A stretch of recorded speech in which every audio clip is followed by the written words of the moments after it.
Good afternoon.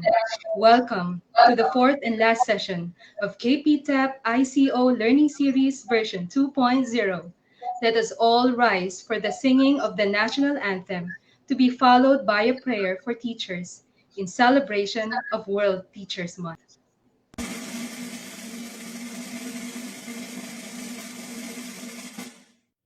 Bayang magiliw, pero sa silanganan, alab ng puso, sa dibdib mo'y buhay.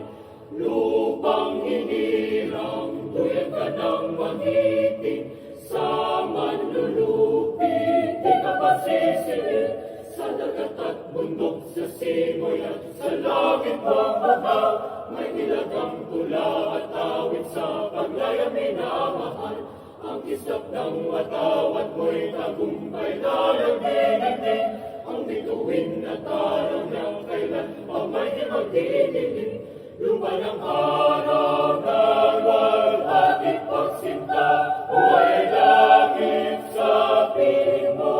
Piling mo, aming hikaya dapat ay mga akit ang mamatay ng dahil sa'yo. A prayer for teachers. Giver of all wisdom and greatest of all teachers, look upon our teachers with love. Grant them the resolve to nurture our eager minds and to never give up on us who fall behind.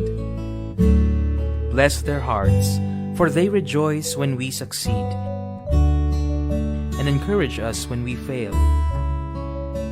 Endow them with gentle patience, for the path of learning is never easy. Kindle a spirit of passion in them. It is the flame that ignites the love of learning in us. Help them see the potential in each student. Their belief in us means much more than the grade we make. Instill in them a commitment to keep on learning. It shows us to not fear new knowledge and experiences. Inspire them to touch the future. They influence how big a dream we dream for ourselves. Bless our teachers who have come before, for their work endures to this day. Let the light of your example shine upon all teachers, to build up with their words, to love with their mind, to share with their heart. Amen.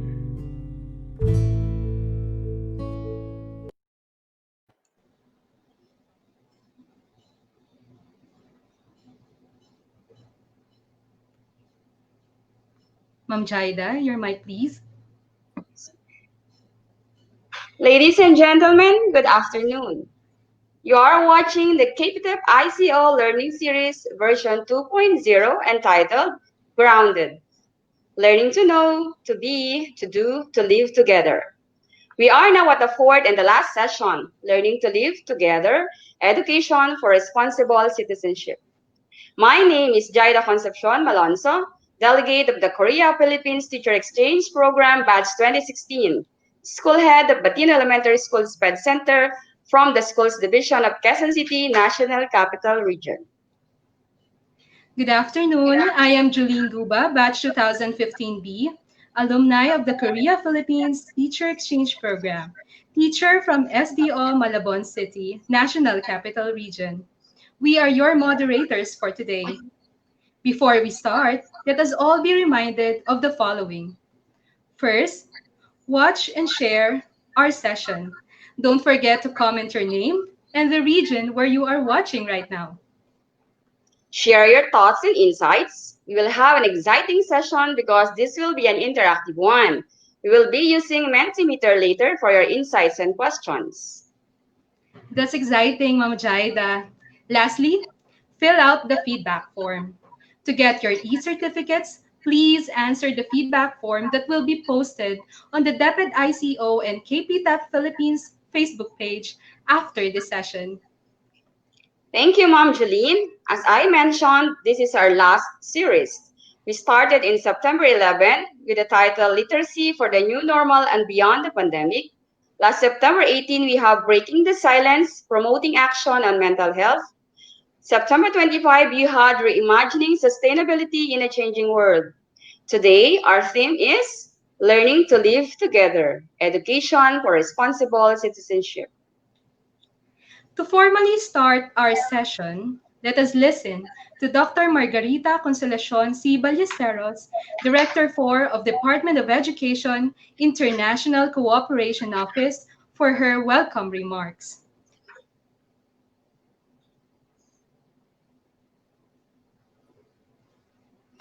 Good afternoon, world. Good afternoon, Philippines. Magandang hapon, Pilipinas.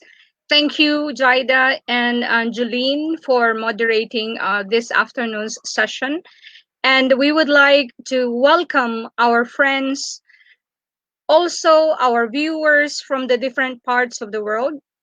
And this afternoon, we are fortunate that we will have with us the director of the Southeast Asian Ministers of Education Secretariat in the person of Director Ethel Valenzuela, who also is a Filipina, and also friends from the Autism Society of the Philippines, from, of course, the one of the regions in the south, Lanao del Norte, and also we have our good friend from the teacher education institution, the Philippine Normal University, the president, Dr. Bert Tuga.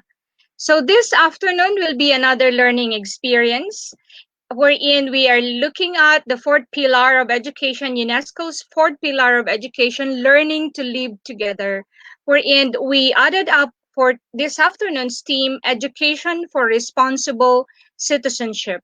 At this point in time, where the COVID-19 pandemic is with us and hasn't left us yet, we are all asked, or we are all encouraged, not only to protect ourselves, but also the learners that are under our care. So this is September, last day of September, and still with the spirit of the Teachers Month, we encourage our teachers to get engaged. We encourage our dear, dear teachers, both from the public schools and the private schools, to interact with our speakers. You can use the chat box, or you can send messages on Messenger of our moderators for you to get engaged and for you to get to know more, not only from our speakers, but most likely from our friends who are also joining us this afternoon. It's going to be an exciting session, though it was mentioned by Ma'am Joy that this is the last session, but definitely not, it will not be the last of the grounded, since we have launched this for the month of September. This is going to be until the alumni association will say, okay, let's look for another thing or for another theme, something to do. But this is really meant for you, my dear, our dear teachers. So sit back, relax, listen, learn, keep on relearning and unlearning at the same time, and we will get to see how far we can go from here. Now that we are all in anticipation of what is going to happen for us, for the Department of Education, by the 5th of October, in time for the World Teachers Day. So in preparation, let's all have fun in learning, in as much as we think how our learners should be learning with us this afternoon and in the next coming days to come. So to everyone, good afternoon and happy learning. Thank you, Director, for that inspiring message. Let us now listen to our keynote speaker for today's learning series. Please welcome Dr. Ethel Agnes Pascua Valenzuela. Dr. Valenzuela is presently the Director of the Southeast Asian Ministers of Education Organization, CIMEO, Secretariat, the first female director since CIMEO was organized in 1965. Prior to joining CIMEO, she was the Director 4 of the Office of Student Services and Director 3 at the International Affairs Services in the Commission on Higher Education Philippines. She was awarded the Philippine Normal University's Blue Ribbon Award for Distinguished Alumni in 2013 and a World Bank Fellow in Multilingual Education. Ladies and gentlemen, Dr. Ethel Agnes Pascua Valenzuela.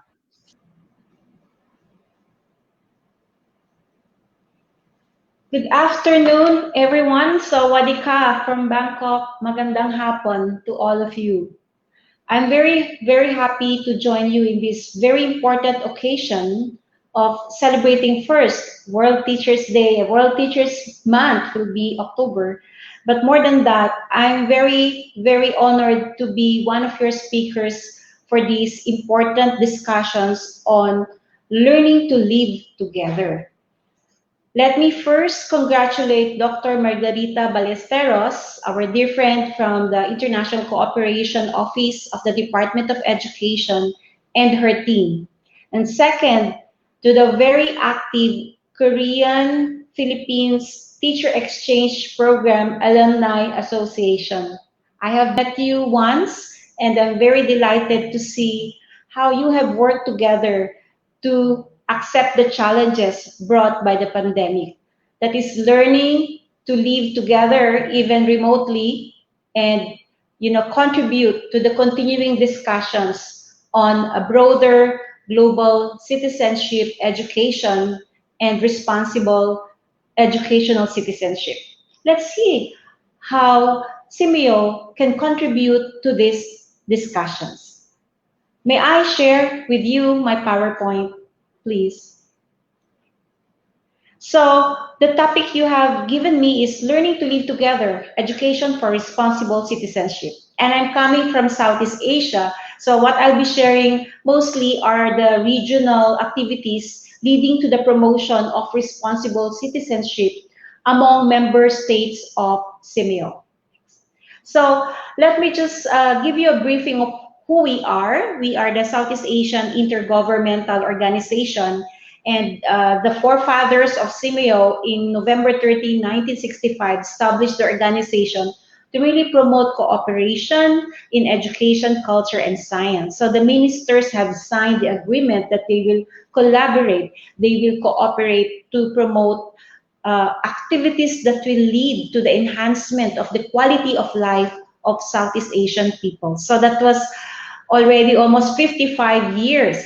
And that is exactly the theme of your discussion on how we can actually be responsible citizens, not just at our own local level, but at the regional level and moving further to the global level. So our member countries are the following. So we have 11 member countries, and to think of it, you're very familiar with ASEAN. It's all ASEAN member countries and Timor-Leste. Then we also have our associate members who are coordinating and collaborating with us, 8 of them. And from the affiliate members, I'm very happy to tell you that UNESCO APCU, the Regional Center for Promoting Education for International Understanding, has recently joined us to be one of our affiliate members. So we work with all of these countries and organizations to promote cooperation, collaboration, and promoting global citizenship in this part of the world. And to share with you, we have 26 CIMEO regional centers spread out in Southeast Asia.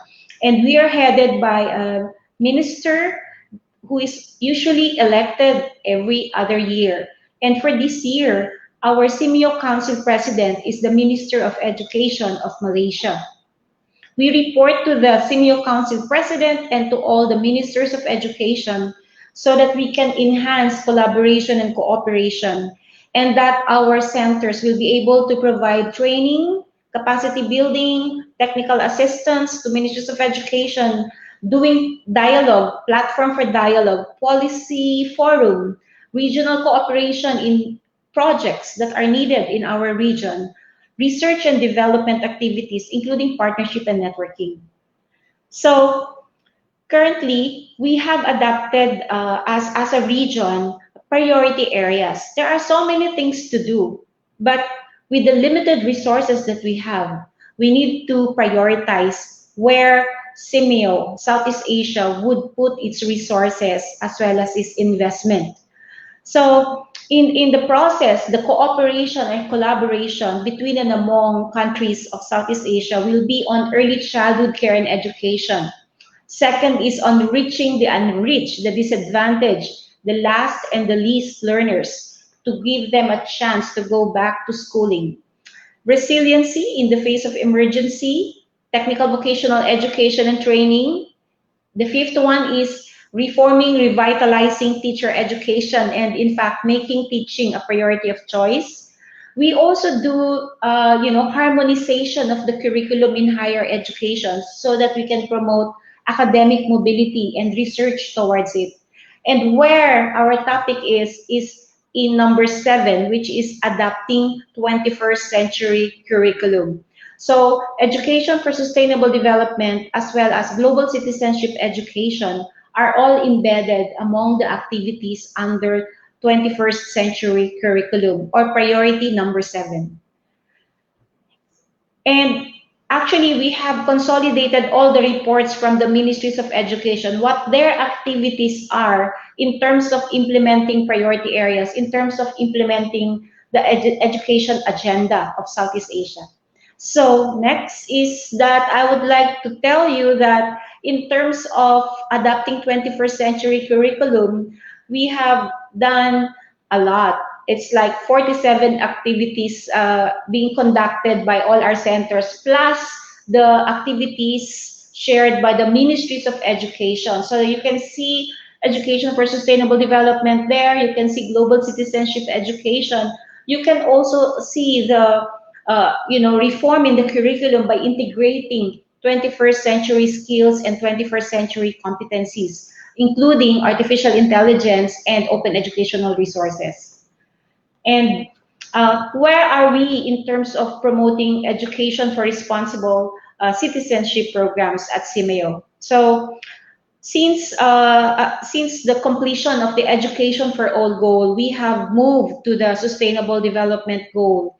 And I think all of us should know that the goal for promoting responsible citizenship is embedded in goal number 4, which is to ensure inclusive and equitable quality education and promote lifelong opportunities for all.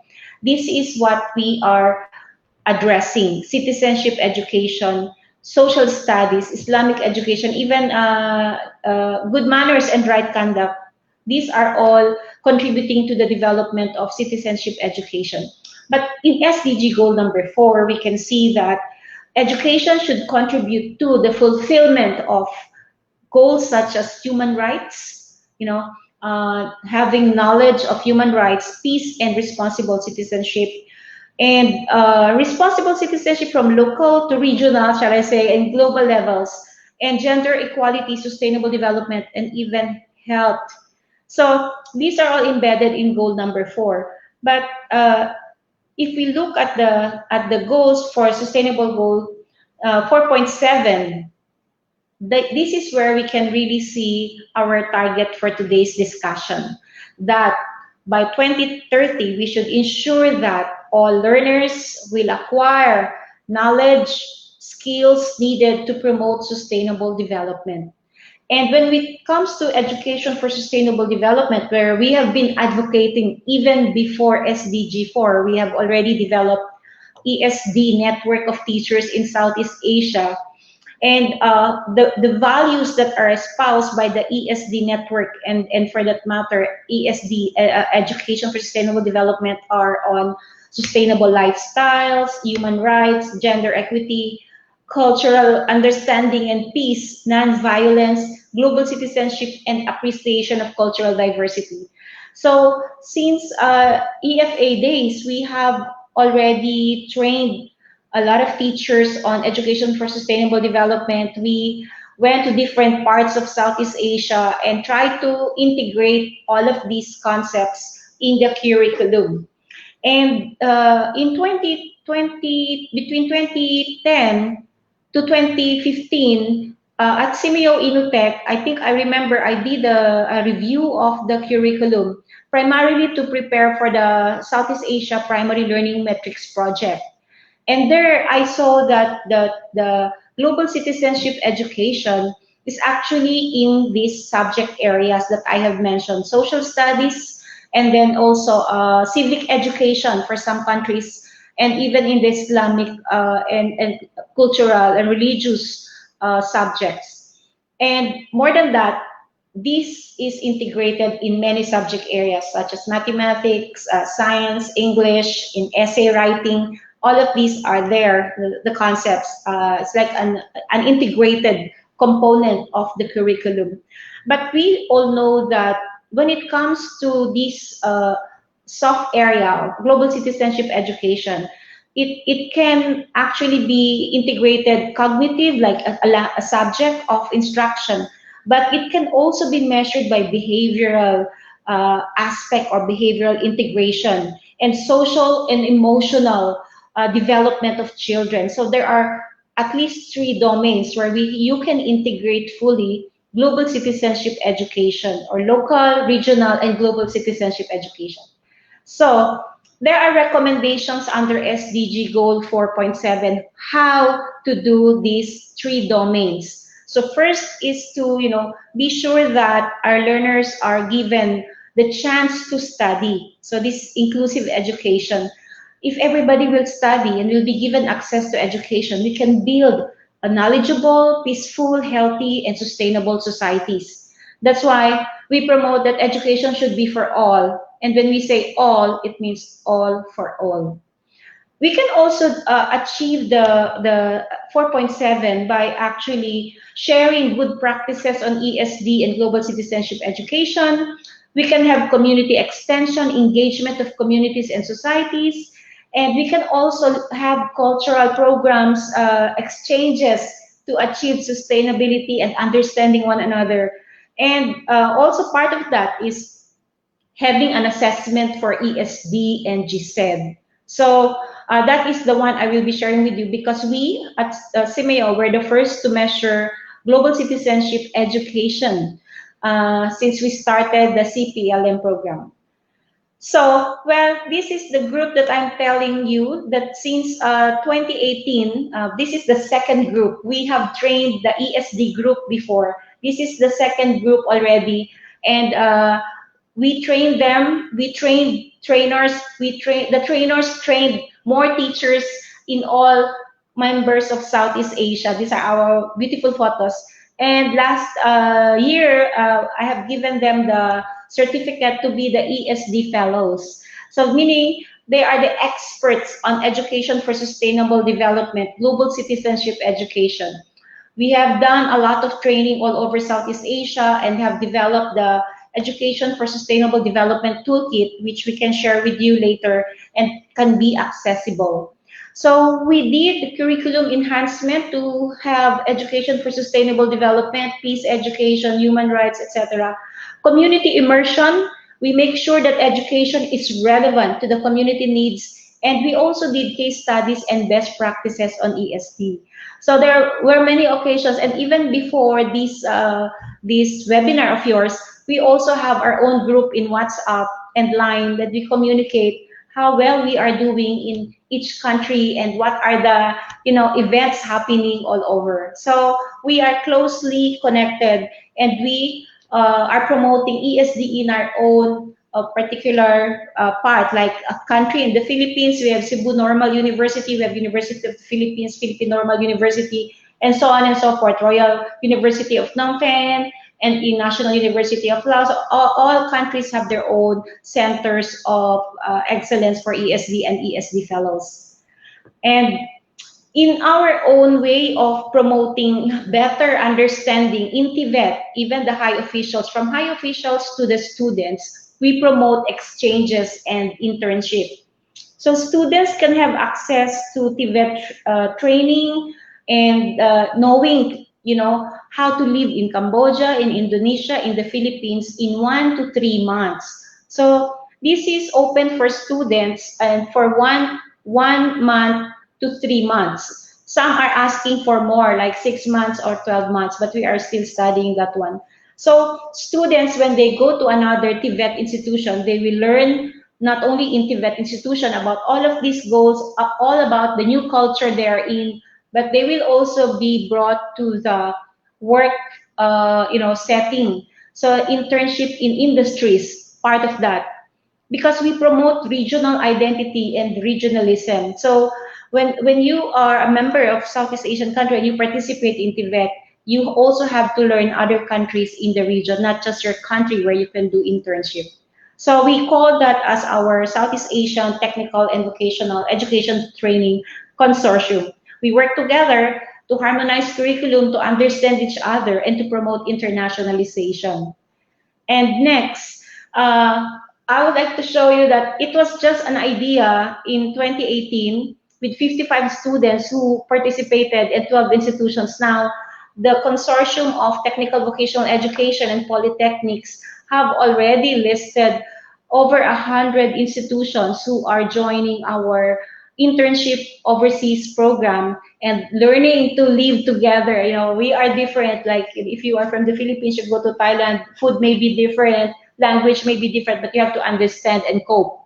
So this is the real responsible citizenship that you follow the culture and the norm and the rules of the host country. Yeah? Next, we also have internship from pre-service teachers, which is actually for third and fourth year educational bachelor's of secondary education or elementary education students. Our goal here is really to be able to immerse teachers in the new world. Like Thai teachers can teach in the Philippines and then do their own field study. That's a course in teacher education. And then do it for 1 month, 1 month exchange only. But in that 1 month, it's already fully like, you are immersed in the whole situation. You observe, you have class observation, you teach, and you write your reports and you do your blogs. So what we're trying to do is to make the teachers inspired with teaching in another country, but only Southeast Asian country. It's not yet overseas. So we have this goal of revitalizing teacher education, the passion for teaching, and by knowing each other's culture in teaching. And next, the journey again, I'm telling you that it started very small with 265 students, and many from Indonesia participated, Philippines and Thailand. Now we have grown to more, over 400 plus students who participated in our TVET journey. And actually, if you total the entire participants who have tasted working and teaching in another country, it's over 2,000 already. And we also provided with UNESCO support headquarters. We offered free courses in global digital literacy. This is another one. This is how to be globally digitally literate. So these are short courses that will teach you how to behave properly, how to post properly, how to maximize the use of technology in the new setting. And next, we also, this is the part I would like to share with you. We have envisioned, after looking at the curriculum of all Southeast Asian countries in 2014 to 2016, we decided that we can also measure not just reading, writing, and mathematics, that we can also measure global citizenship component in the CPLM, Southeast Asia Primary Learning Metrics, at grade 5. You can already assess whether they have this, climate change concept, they have this sustainability concept, sustainable consumption, peace, human rights, and others. So the measure of global citizenship education was provided under CPLM. And this is the only multi-country assessment of global citizenship in the context of Southeast Asia. We already have the results, but we will be sharing it on December 1 during the launch of the CPLM, what children can do and cannot do. So this is measuring, actually referencing the curricula of all countries. First, we assess what are being taught in global citizenship education, in regional citizenship, and in the local setting, and then we test it under the CPLM. So it respects Southeast Asian values and Southeast Asian context. and it's actually contributing to the Sustainable Development Goal to ensure inclusive, equitable, accessible, quality education and promote lifelong opportunities for all.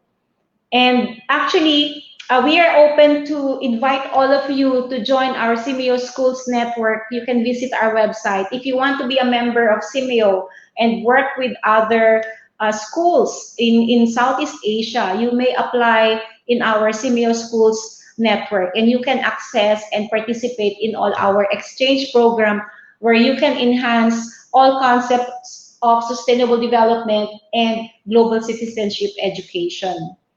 And we also have awards, and some of them are really very interesting for schools to participate. So we have Australia Links Award, how you promote people-to-people interaction. That is a Simeo Links Award, and the grantee is Australian government. Then we also have Jasper Award, which is actually on research. If you do a comprehensive research on KPTEP, and you are able to document well, then you can submit to us your research and buy for an award.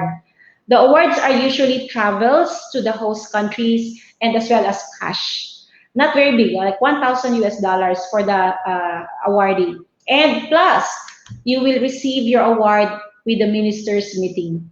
The Simeo Japan ESD Award is actually Education for Sustainable Development. And our theme for this year is plastic initiatives. So if you are practicing plastics initiatives or waste management, you have innovation, please submit to us your entries and you will also win.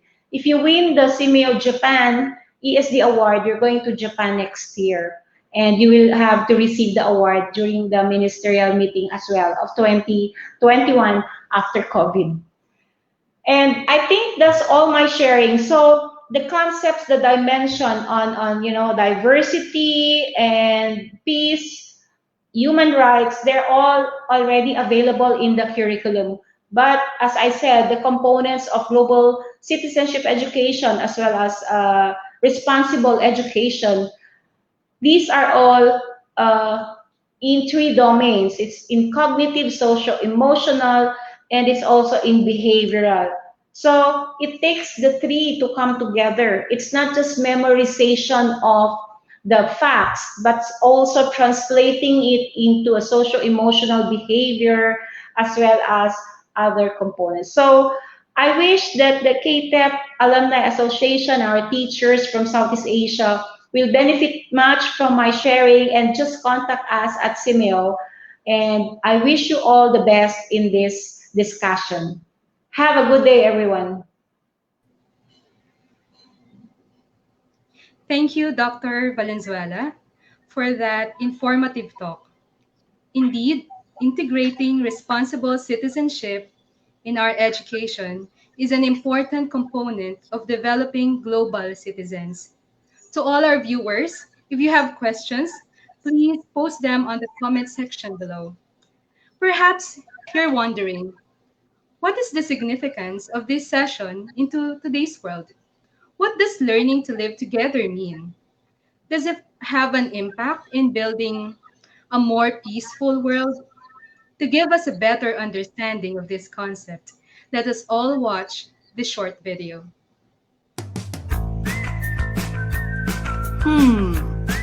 How should I interact with them? Learning to live together is the one most vital in building a genuine and lasting culture of peace throughout the world among all pillars of education. This concept is based on three other pillars: the learning to know, learning to do, and learning to be. We must help the students develop an understanding of other people and appreciation of interdependence, since we live in a closely connected world where learning to know takes place. Ram is blind, but that doesn't make him less of a human. I will play with him and help him when he needs assistance. Onyo is an igorot. He wears a bahag for clothing besides his shirt. We may differ in beliefs and culture, but I will still befriend him. Finn is gay. He acts differently unlike other boys. He also likes being around girls. But overall, he's a friendly person. Getting along would be easy. Aliyah is a Muslim. She sometimes wears a hijab to school and often covers herself up with clothing. She may look different than most girls, but that won't stop me from befriending her. Developing the student's self-esteem, self-awareness, and empathy is the key for active citizenship and development of both local and global identity. We must help our students realize the value of being able to live together in their gradually enlarging world.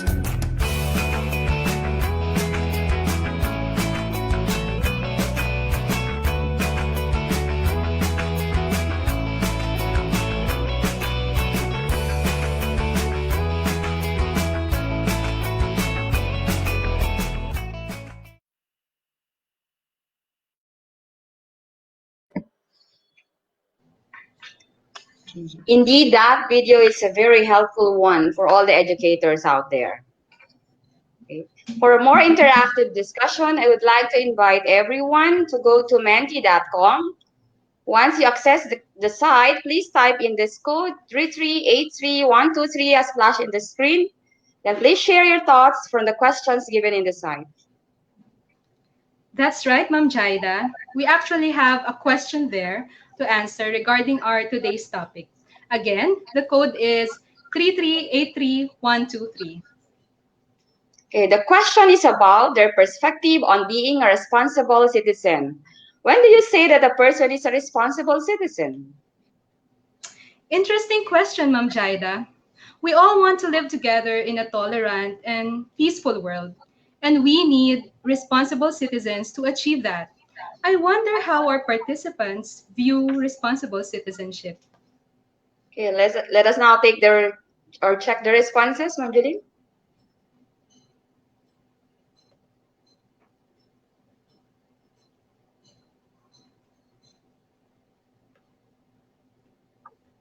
Okay, so we have here a question, Ma'am Jaida. What is that again?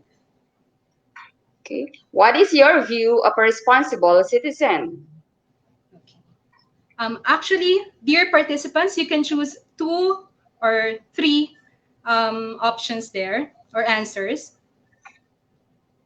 Okay, we can see that we have very active participants. Okay, keep your questions or keep your answers coming. All right. Okay, we can see that the bar is going It's going up. up and down, yeah. Interesting. So 18 of them say a responsible citizen has knowledge about, it's a little bit tiny, in her role in the community, state, and in the world. All right. So as of now, I think 15 participants agree that a responsible citizen has a role in making the world a better place to live. Okay. Can you read that last part, Ma'am Jolene? My eyes can't see Yes. that. And I think we have 21 participants. They think that a responsible citizen is a change agent that acts out against injustice in social, economic, and environmental sectors. Wow, we truly have active participants, Ma'am Jaida. Thank you very much for your answers. Okay, today we are grateful to our brilliant speakers who have different fields of expertise in promoting responsible citizenship. Let's meet them all. From the Indigenous People Group, we have Dr. Jesus C. Ensalada. From the Muslim community, we have Dr. Rasmila M. Kusain. From the academe, we have Dr. Mary Arlene C. Carbonera and Dr. Bert J. Tuga.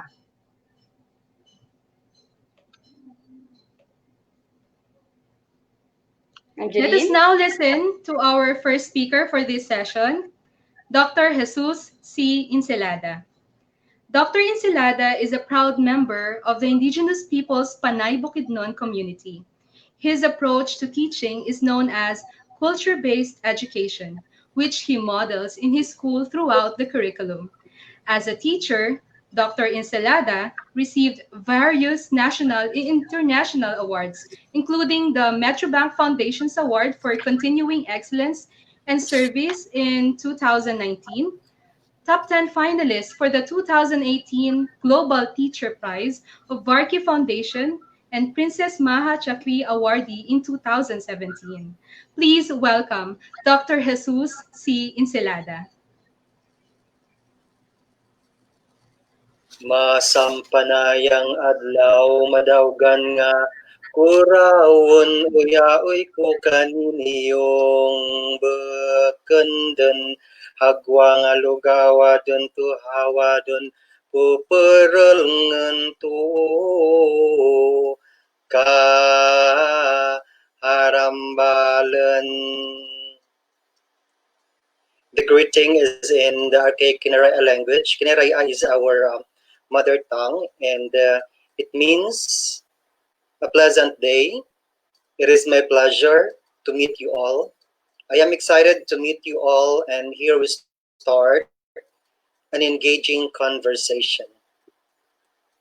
Happy Teachers Month to all Filipino teachers and to all teachers of the world. To all KPTEP officers who are in charge of running this series of um, fora or virtual conference, to the International Cooperation Office, Department of Education, led by Dr. Margarita,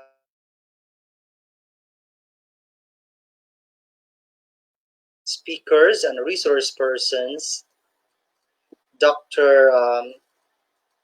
Valenzuela, Dr. Veluz, Honorable Rasmila Kusain, Dr. Carbonera, and Dr. Bert Tuga. Let me request Ms. Jamie to help me in flashing my or sharing my PowerPoint presentation. So you could see the chant I have rendered as an opening, as a greeting. A pleasant day. I'm excited to meet you all. Here we start an engaging conversation. In the next slide, we have the big topic of our conversation, learning to live together in the context of the indigenous peoples. By the way, I forgot to mention that I am a proud indigenous peoples community member. We are the Panay Bukidnon, and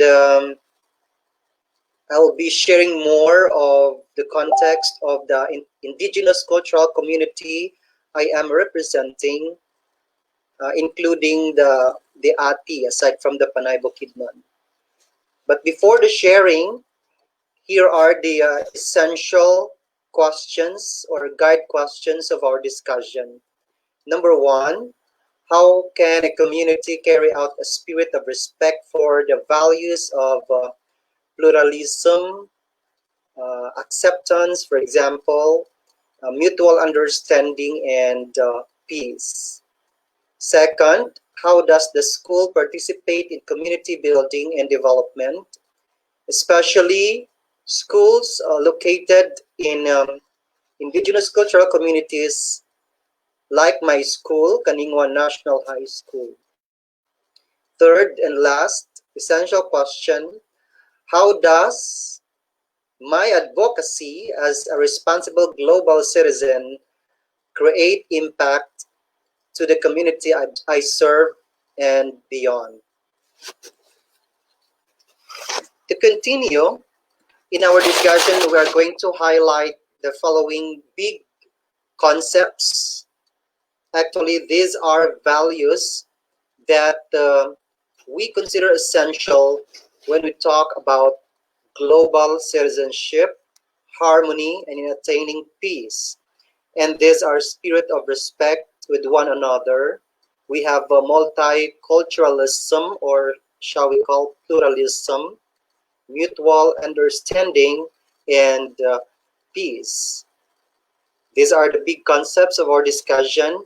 And in referring to this, we need to get the context of indigenous beliefs, customs, traditions, and practices um, by giving examples of the Panay Bukidnon context. Of course, in talking about these concepts or values, we need to start the discussion from the context of the indigenous peoples, specifically the ICC I represent. ICCs, or Indigenous Cultural Communities.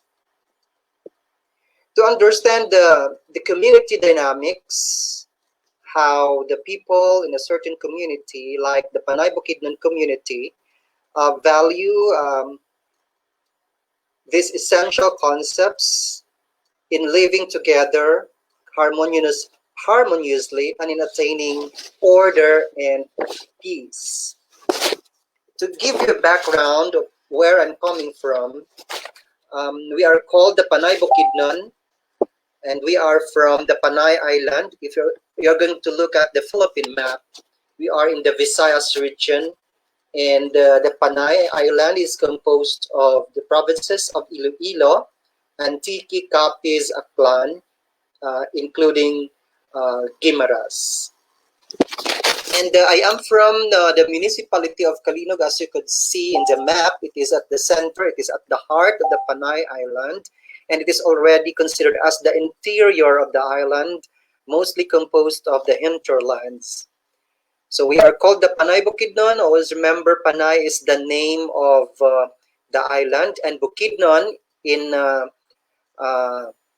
English could be the mountain dweller. Bukid for us means mountain. So we are the mountain dwellers of Panay. The next slide is the definition already.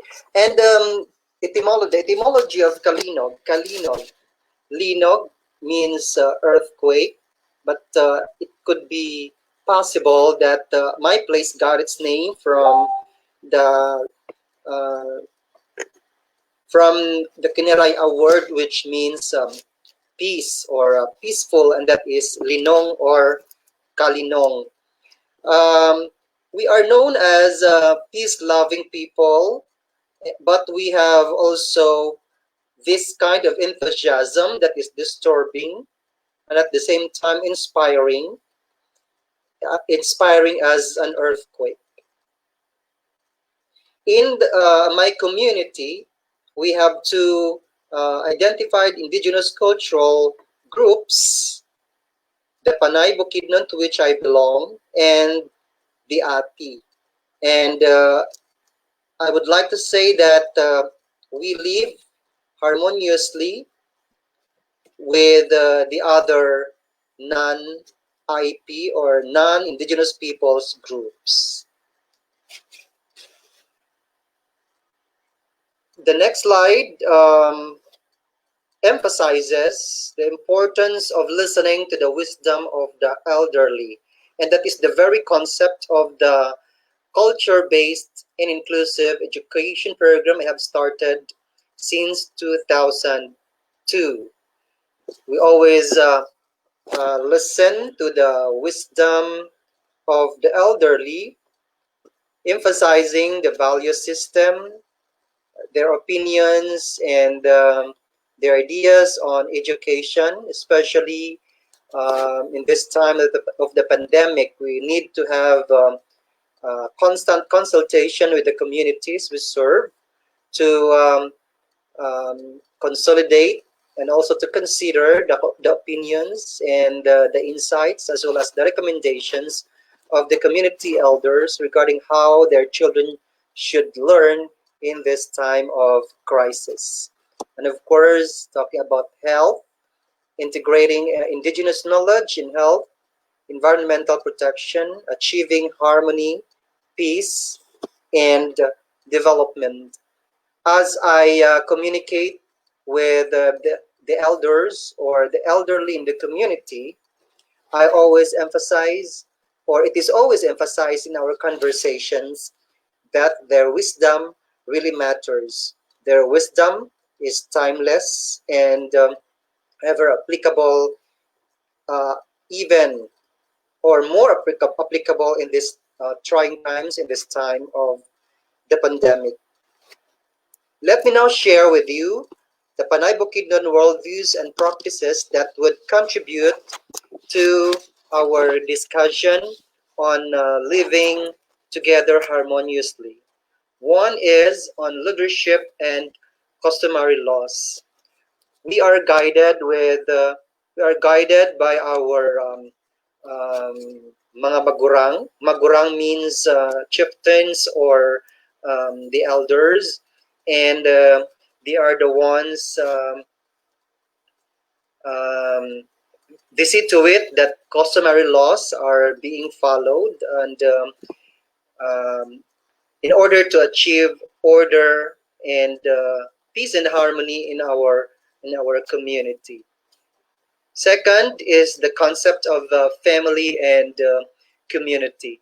Indigenous cultural communities are known for its strong family and community ties.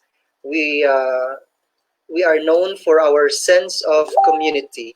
And going back to the indigenous concept of family and community, we have the concepts of communal ownership.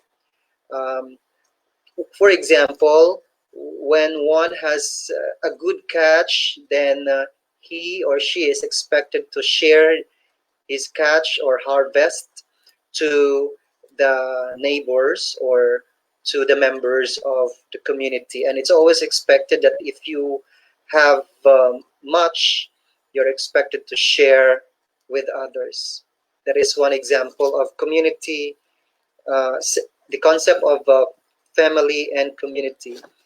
In the case of the families, we have traditions, we have practices of equal treatment with children when it comes to heredity. The third one is respect for all creatures and forces. It is highly commendable when we consider the wisdom of the old and the elderly, how they respect for all creatures and forces. I think this is one important concept which is very timeless even in this time of modernization. We need to respect one another, all creatures, even the unseen forces. The fourth one is responsibility to others in order to achieve harmony. We, the Panay Bukidnons, are known as a people who has concern with one another, young and old.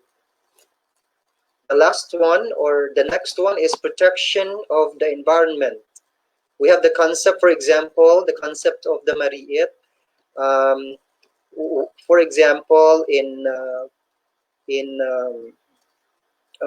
farming or in cutting trees, there are certain portions that should not be touched, or the untouched area, or the mariit, because it is where uh, enchanted creatures are living, so they should not be disturbed. And I think the concept could be related to respect also of the different creatures and forces, because there are parts of the forest that should not be touched. And I think that is also related to sustainable development, especially on environmental protection, when we become more conscious of uh, using the resources, especially on the cutting of trees. The next slide is a study by one of the leading anthropologists and considered as the strong supporter of the Panay Bukidnon community, Dr. Alicia P. Magos, who presented a paper on the concept of mariit, or dangerous zones in Panayanan worldview and its impact on sustainable and human development. This study highlights the beliefs and practices of the Panay Bukidnon to safeguard the environment, the wise use of the environment, the sustainable use of the environment.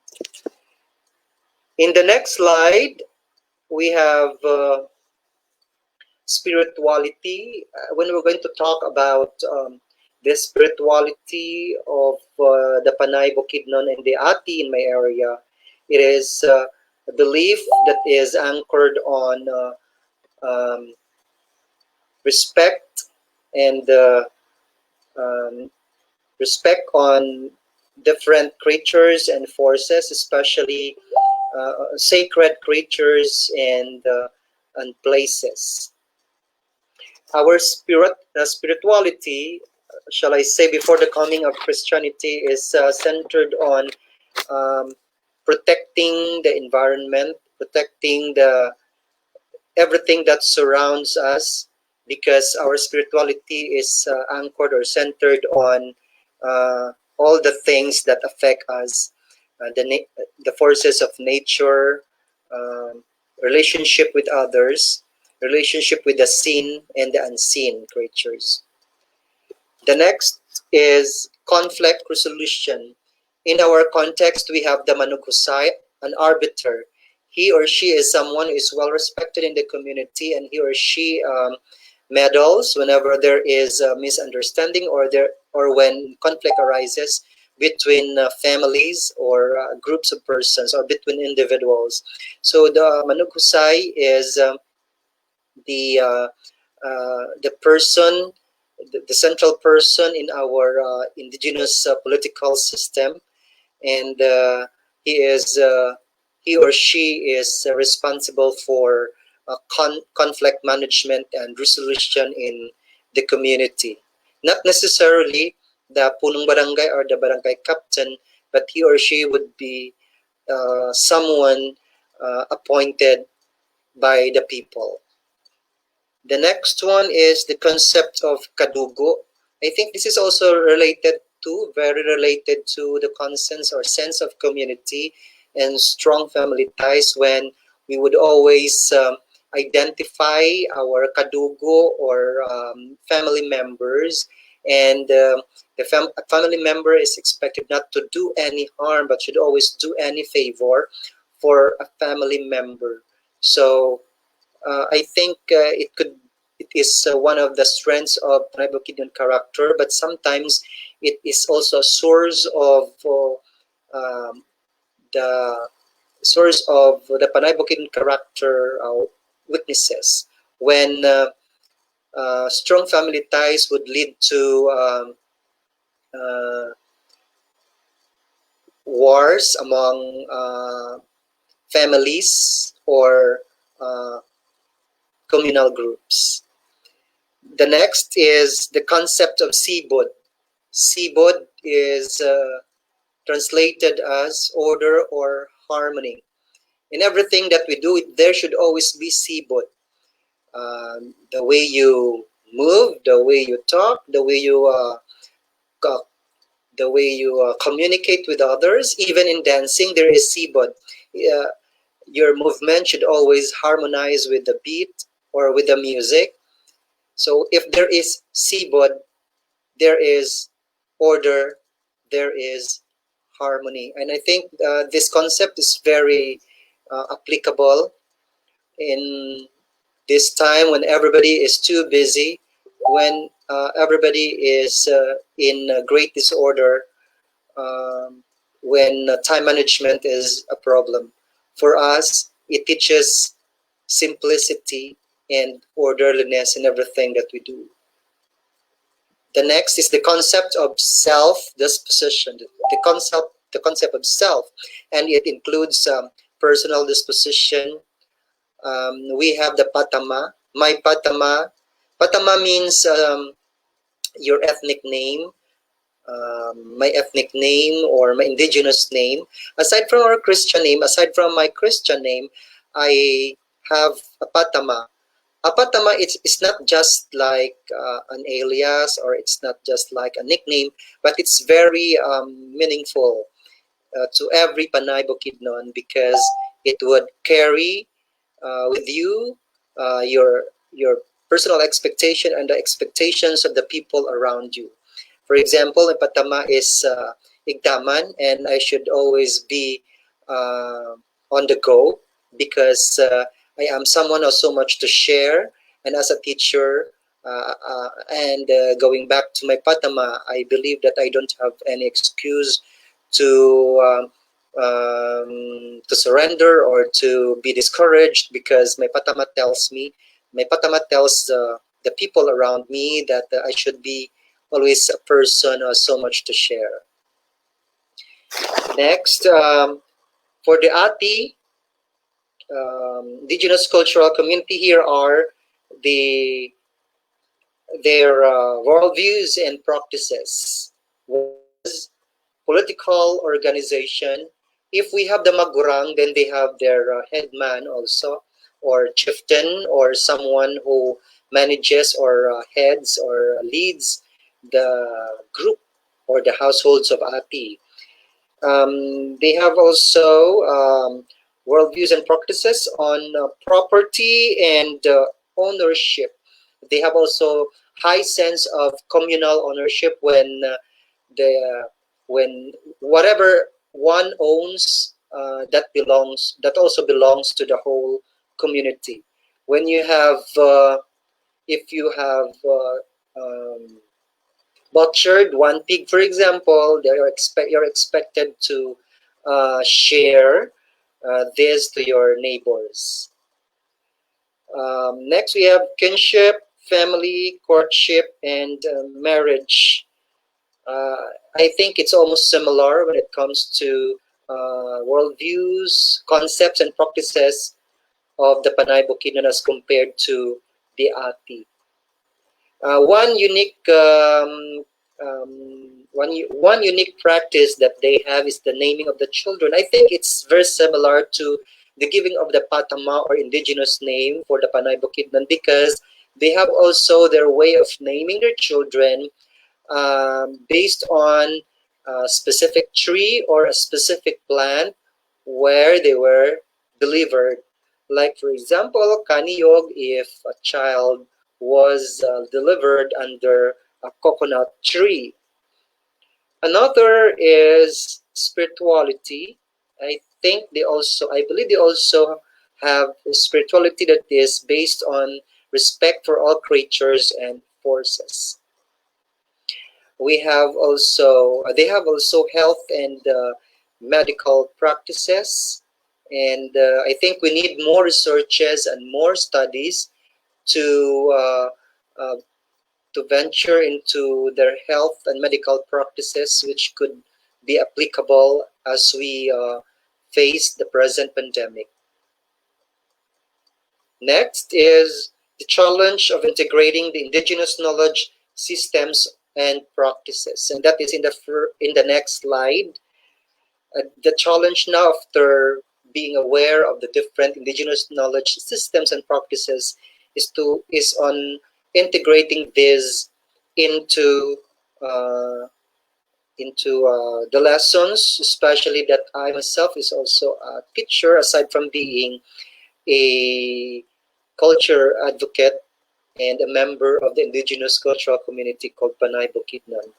And as what I have mentioned, that I have been advocating culture-based and inclusive education for many years, and it is simply using different aspects of the culture and use this as content or indigenous pedagogical practices of the elders as applied in our teaching in the formal school. And how could CBI continue in this new setup when children will be learning at the comforts of their home? I think it's more on uh, communicating and involving, especially the parents and the elders in the community, on how they could really, of great help in continuing the program CBIR Culture-Based and Inclusive Education Program when the present times encourage the very sense of community-based education when parents would have the first-hand information how their children will be learning at the comforts of their own homes, and they could immediately see how their children will apply the lessons that they have learned in their modules through the activities that they will be doing as part of their household chores, for example, or as integrated to the realities or their activities or communal practices and activities.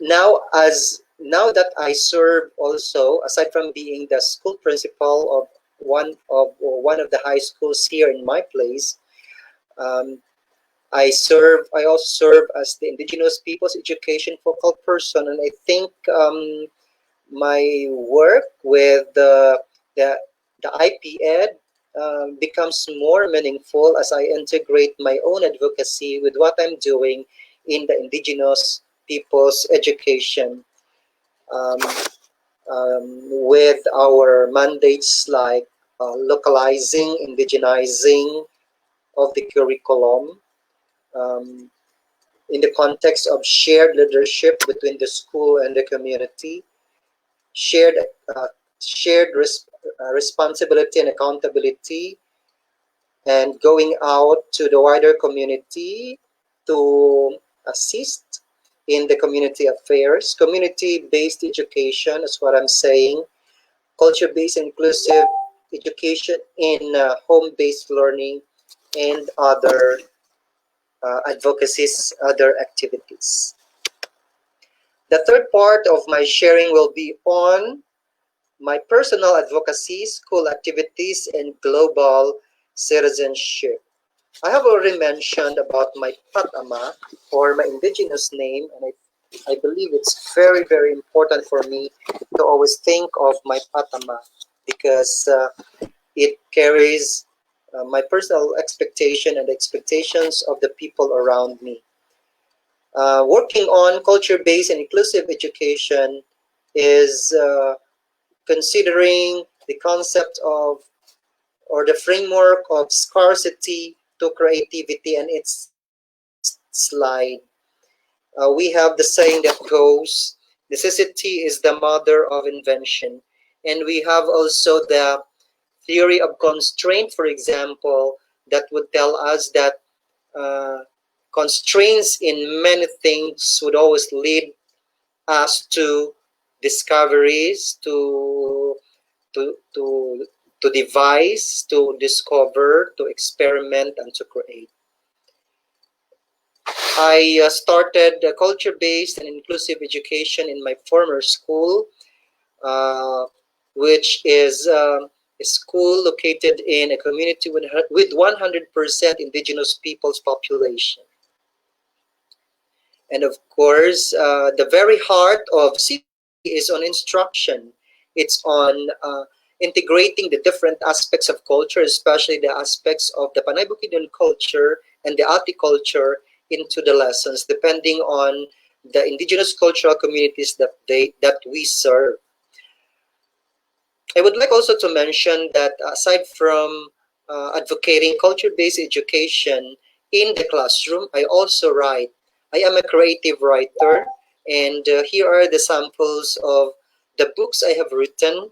And I would say that these books are all culture-based because uh, going back to my context as a Panay Bukidnon, I always write about my people. I'm always uh, inspired by the unique and beautiful culture of my people. The next slide is about my current work.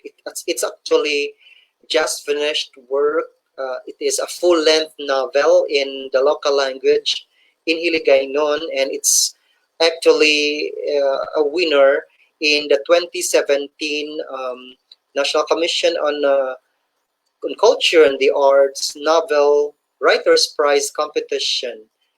Um, I finished the novel in 20. I started it in 2017 and finished it just early this year, and it's already available. I think it was available in Lazada in its ebook form, and hopefully when everything will be fine and publishing houses could start to operate, maybe it could have the physical copy or the printed physical copies or printed copies.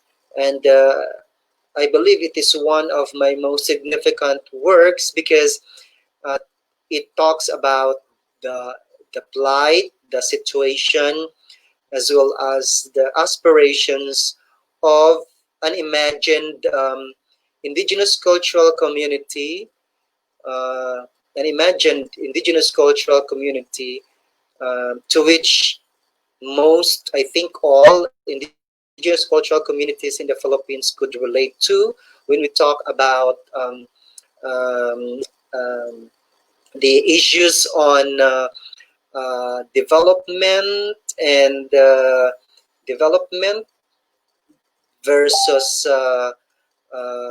the rights of the indigenous people, so their ancestral domains or their ancestral lands. When we talk about displacement also of the indigenous peoples, because in that fictional work, an indigenous cultural community has been displaced uh, due to a certain project, a water, I mean, an irrigation project. And aside from writing, I'm also into research and performances, and I think it's very empowering, as I have heard from the testimonies of our students and teachers as well, that going out of the classrooms and going out of the schools and going out to the bigger arena and to the bigger platforms and into bigger platforms to perform and to present our culture is very empowering because it boosts the morale, our morale. We become more appreciative of our own identity and culture when we could see that people appreciate the uniqueness and the beauty of the Panay Bukidnon culture whenever we perform or whenever we share, um, even using the social media when mobility now is restricted or mobility is limited. I would like to share also with you my travels, my engagements in the different parts of the country and in different parts of the world. Maybe it was mentioned also that I have we, I have established networks with the Global Teacher Prize ambassadors, for example, when we would communicate and from time to time share the developments of our passion projects and the developments of our works and our advocacies. And I think it's a significant learning experience to maintain that kind of communication, that kind of network, and that kind of collaboration. Um, I'm also with the Princess Machakri Awards Foundation, being uh, a recipient also of that Southeast Asian Award, and it's been uh, very enriching to communicate with my co-awardees and co-awardees and teachers from the different Southeast Asian countries, knowing about their perspectives, their challenges, as well as the things that they've been doing in order to overcome these challenges. And I think the very big word based on this sharing is network and collaboration. In 2015, as shown in the next slide, I had the opportunity also to travel to the United States through the program International uh, Leaders in Education program, and I had the opportunity to audit courses at Clemson University and had the opportunity to teach American kids at Riverside Middle School, with that experience, I was able to know more about multiculturalism, to know more about other perspectives as they come from different cultural backgrounds. And during my stay there in the United States, I had only one study which I focused on, and that's the professional development and the personal development study on culture-based education by enjoying the provision of technology and resources in the university where I continued my study on culture-based education. And I think this kind of opportunity is also one way to serve as an ambassador of culture, as an ambassador not only of the Philippines to the kids I have taught or to my classmates in the university, but also to be an ambassador of the indigenous cultural community that I represented. The next slide is a continuation of my story. As you could see, I had the experience of the first snow. I had the first experience of the snow, and there in the United States, I have met Filipino communities, and I think they still with them. They still live with the Filipino culture, the sense of belongingness, and the sense of the community, being supportive uh, to scholars coming in their places. Okay, so we have also opportunities to be visited by the Princess Machakri Award during our graduation, and I had the second opportunity also to go back to Bangkok after the PMSA Awards in 2017, and I was there in 2018. And here are important takeaways from my sharing: learning and reaching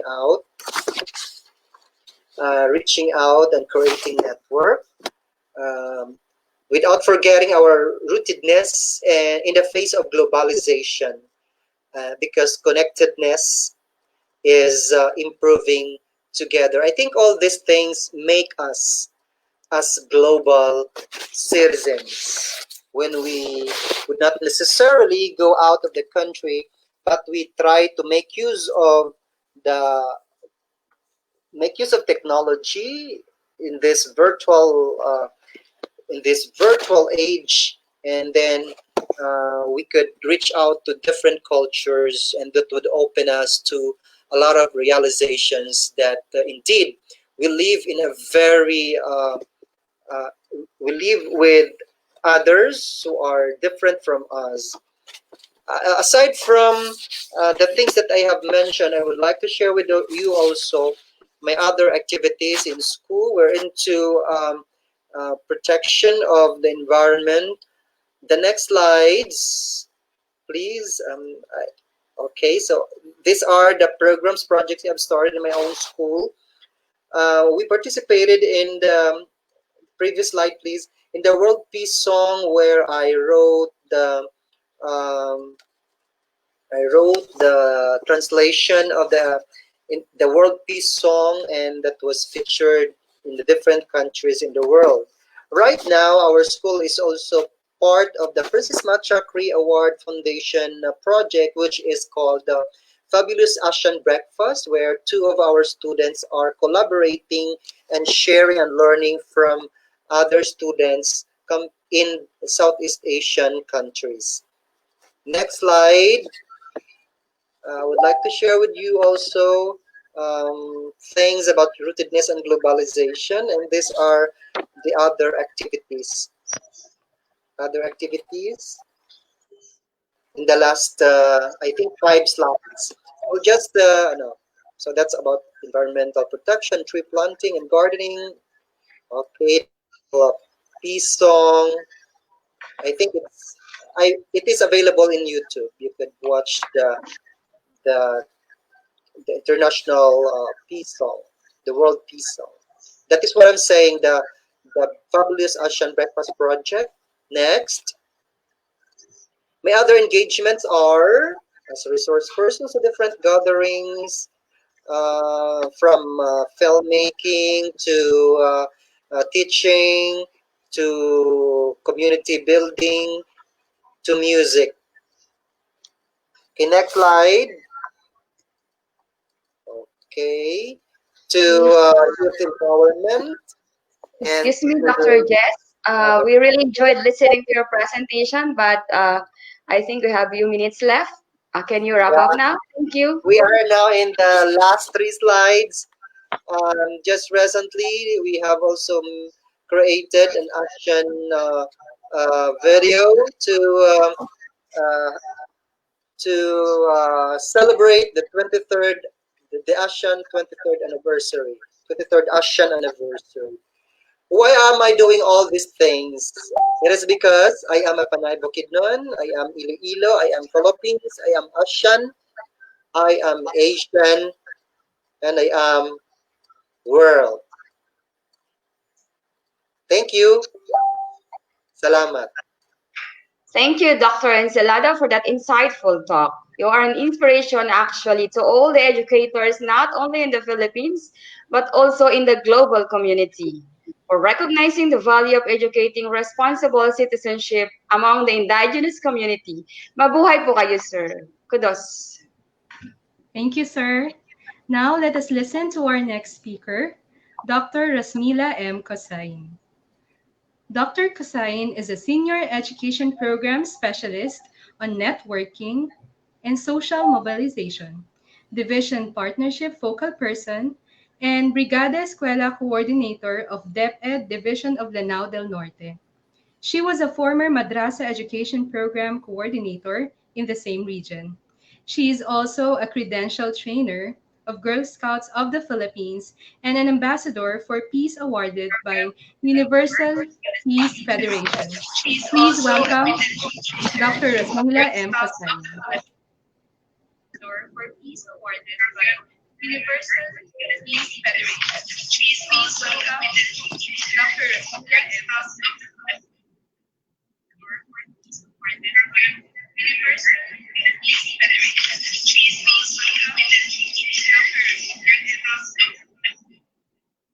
A'udzubillahi minasyaitonirrajim. Bismillahirrahmanirrahim. Assalamualaikum warahmatullahi taala wabarakatuh. Mapiyak gabir kanulangon. My afternoon greetings to each and everyone. Greetings from Lanao del Norte, the land of beauty and bounty.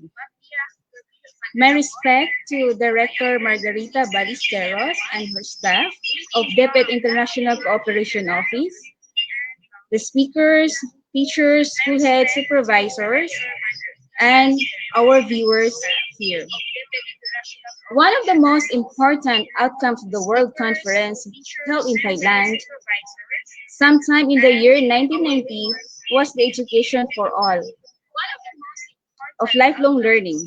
This was supported by the 4 pillars of education, in which 3 of these were already discussed in other session. Dr. Nevertheless, Rasmila, in this session, we are going to focus on the 4th pillar of education, known as Dr. learning to live Kosayan. together as education for responsible citizenship. Ma'am, I think I one would of like your devices your is attention to the not screen. It is a muted. quotation from Maya Angelou. Ma'am, I quote, ma'am, yes, I think one of your devices hello is ma'am. not muted. Can you please mute if you are watching or if you are using 2 devices? Please mute the other one because there is feedback. Okay, may I go on? Okay, that's good, ma'am.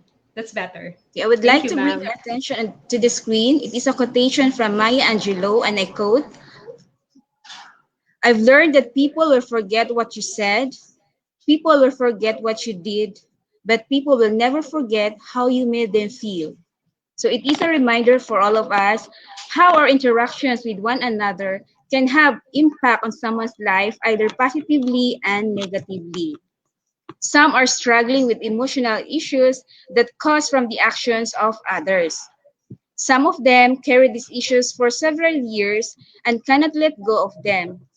So it has been wonderful to witness changes in their lives as they move on onwards. When you let them feel that you care for them, that they are your responsibilities.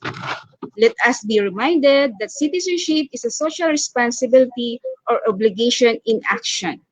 To do positive things with your abilities, talents, and resources.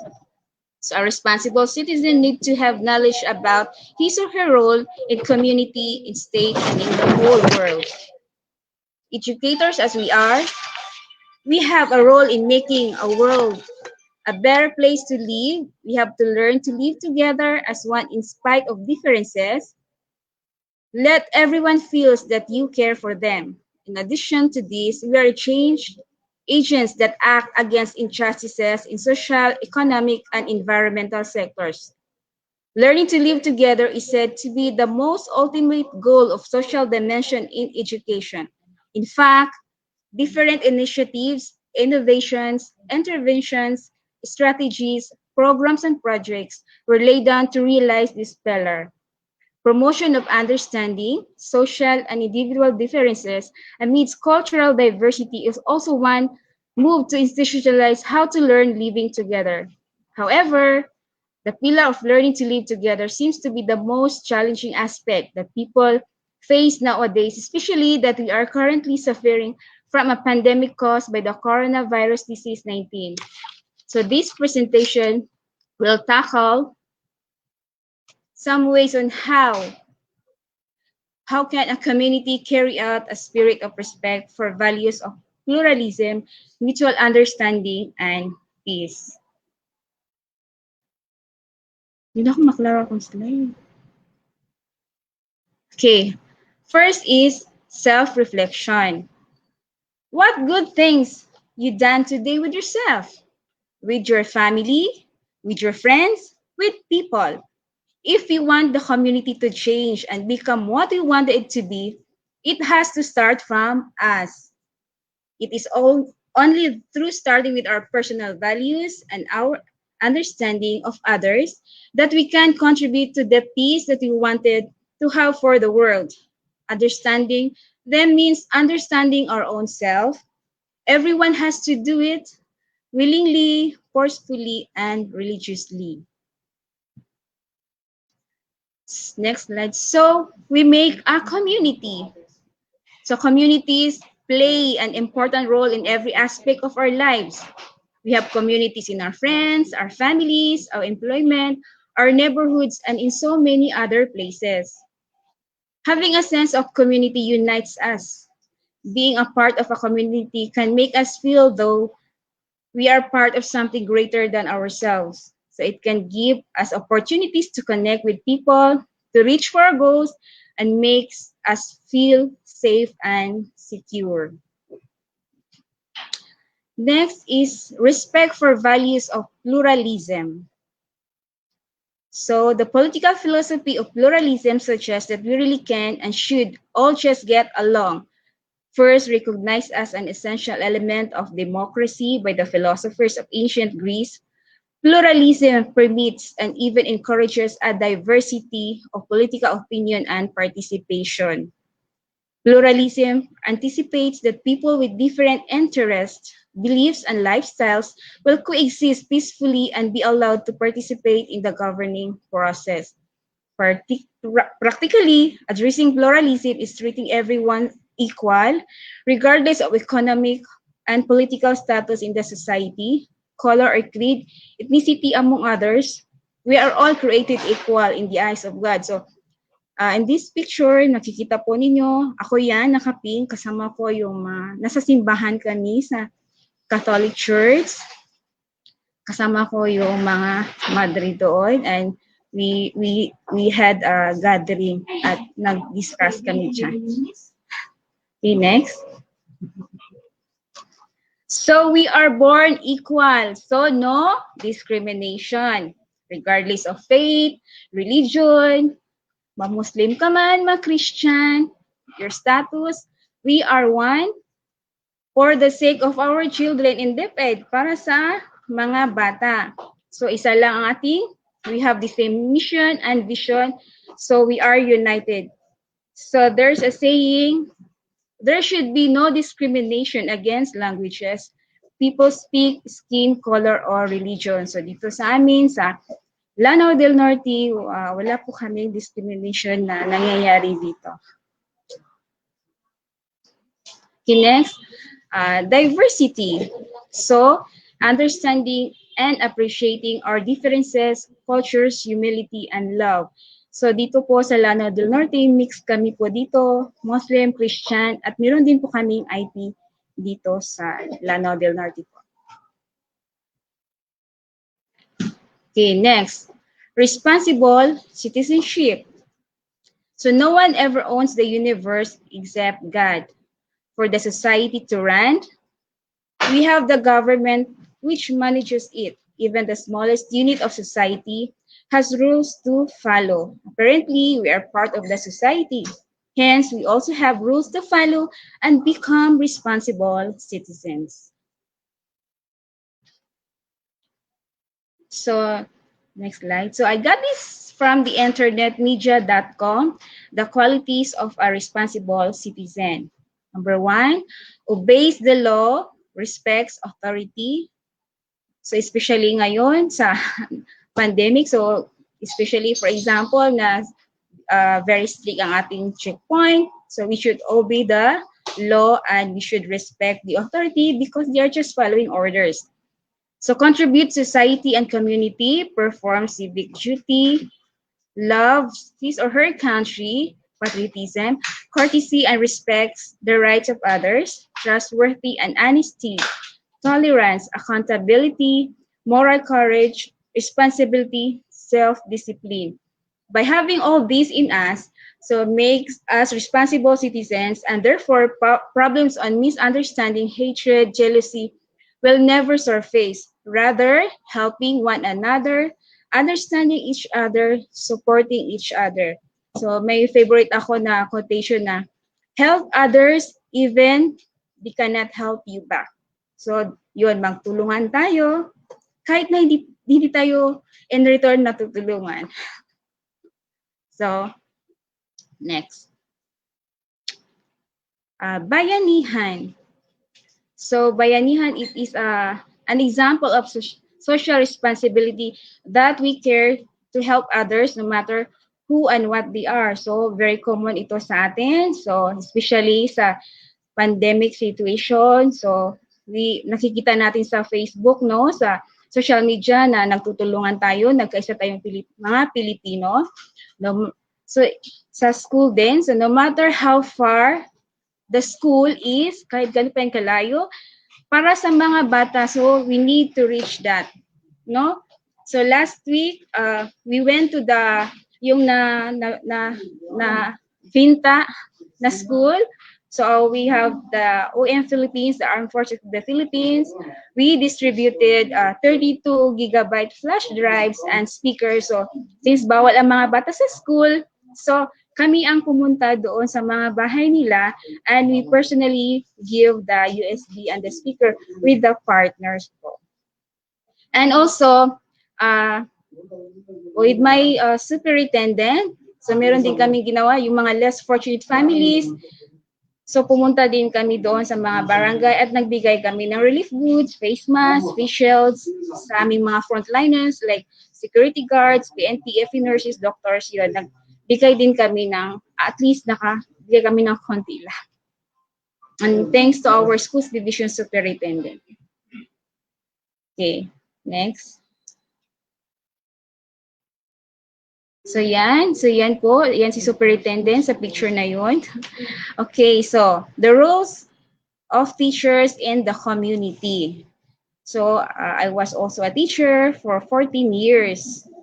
So I was assigned, first assignment ko sa public ay nasa bundok talaga siya. Doon lumaki ako sa Christian area, pero doon ako na-assign sa Muslim area, pero maano talaga siya, very remote, but in-accept ko pa rin yun.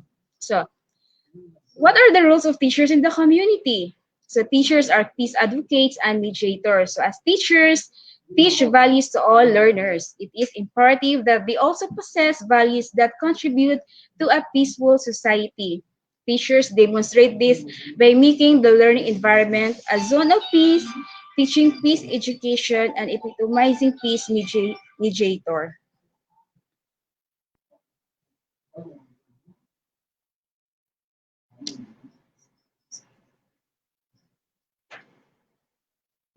Teachers are one of the most important members of the society.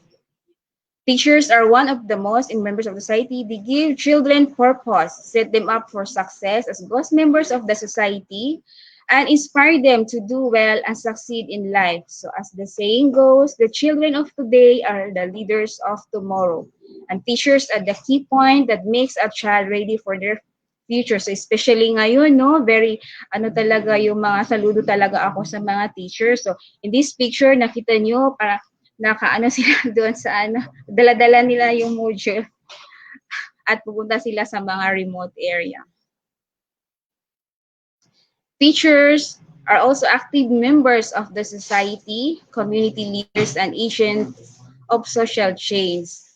So they can organize civic actions and be leaders in civic actions such as greening program, recycling, outreach program, and others. So generally, teachers are multifaceted. So madami talaga, kumbaga very talented, ang dami-daming feature ating mga teachers, no?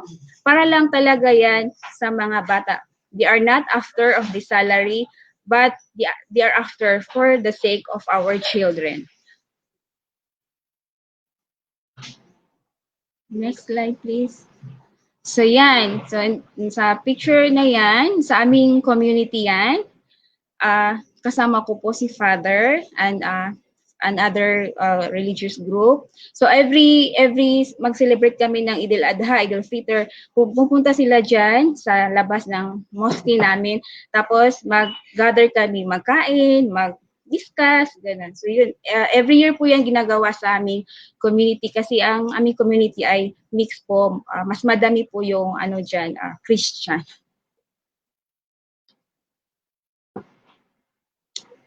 Okay, teachers are mothers of youth. So, I was one of the facilitators sponsored by the Armed Forces of the Philippines. Dinala po namin ang 50 youth from Lanao del Norte and Lanao del Sur. Free po yan. Pumunta kami sa Malaysia. Ang purpose ng aming activity is to expose the youth participants to a predominantly Muslim society that is peaceful and progressive, true to obedience of the law and good governance, to motivate the youth to be advocates of peace and harmony in their communities and champions each against violence, crime, and corruption. So yan, 5 days kami sa Malaysia at pina-expose namin yung mga kabataan natin from Lanao del Norte and Lanao. So mix yan sila Muslim and Christian. Okay, so next, the role of learners in the community. First is being a servant leader. So, active po ang aming mga Girl Scout dito, ng mga bata, pati ang mga Boy Scout. So, learners have also the rules in the community. Expected in them is to obey the rules of society, demonstrate respect and kindness, and exemplify values which are taught in school, just like Girl Scout, Boy Scouts. So, learners are taught to practice good values. So, ayan. Next is participate in various campaigns and advocacies. So, like sa Girl Scout of the Philippines, meron silang tree planting, greening program, outreach. Meron din itong tinatawag na Pillar Hidalgo Team Troop Achievement na to encourage Girl Scout promise and love by becoming proactive in community and development. Next, to commit eradicate drugs. So, active po yung mga kabataan namin dito sa Lanao del Norte. So, we partner Province of Lanao del Norte. Meron po dyan sa office na Youth for Development Lanao del Norte. So, in that picture, yan po ang very active namin na youth. na nag-conduct ng drug awareness with PNP. So we partner also the PNP and also yung sa PDEA na balay sila nga reformation program. So our ALS teachers provide basic literacy program to the youth.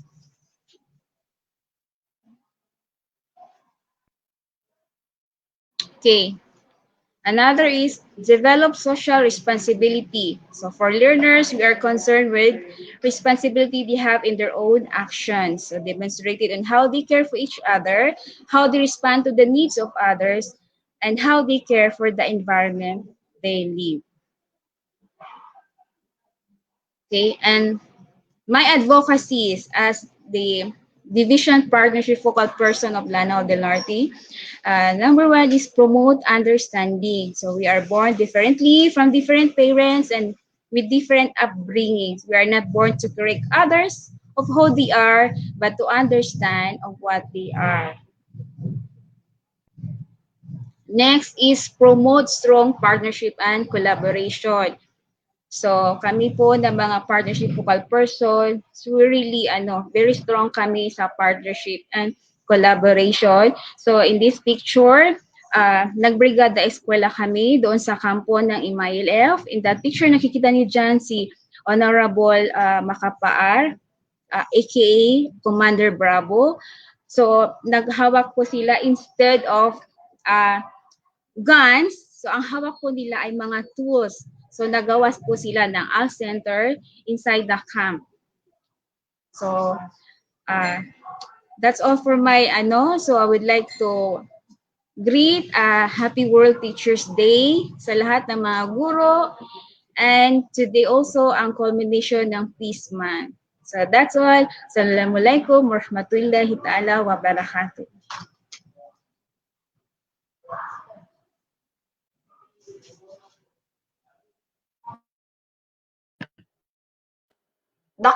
Thank you so much, Dr. Kasai. Now let's hear from our third speaker, Dr. Mary Arlene C. Carbonera. She is a public schools district supervisor and the officer in charge of the Curriculum Implementation Division of Lanao del Norte, Region 10. Friends, let us welcome Dr. Mary Arlene C. Carbonera.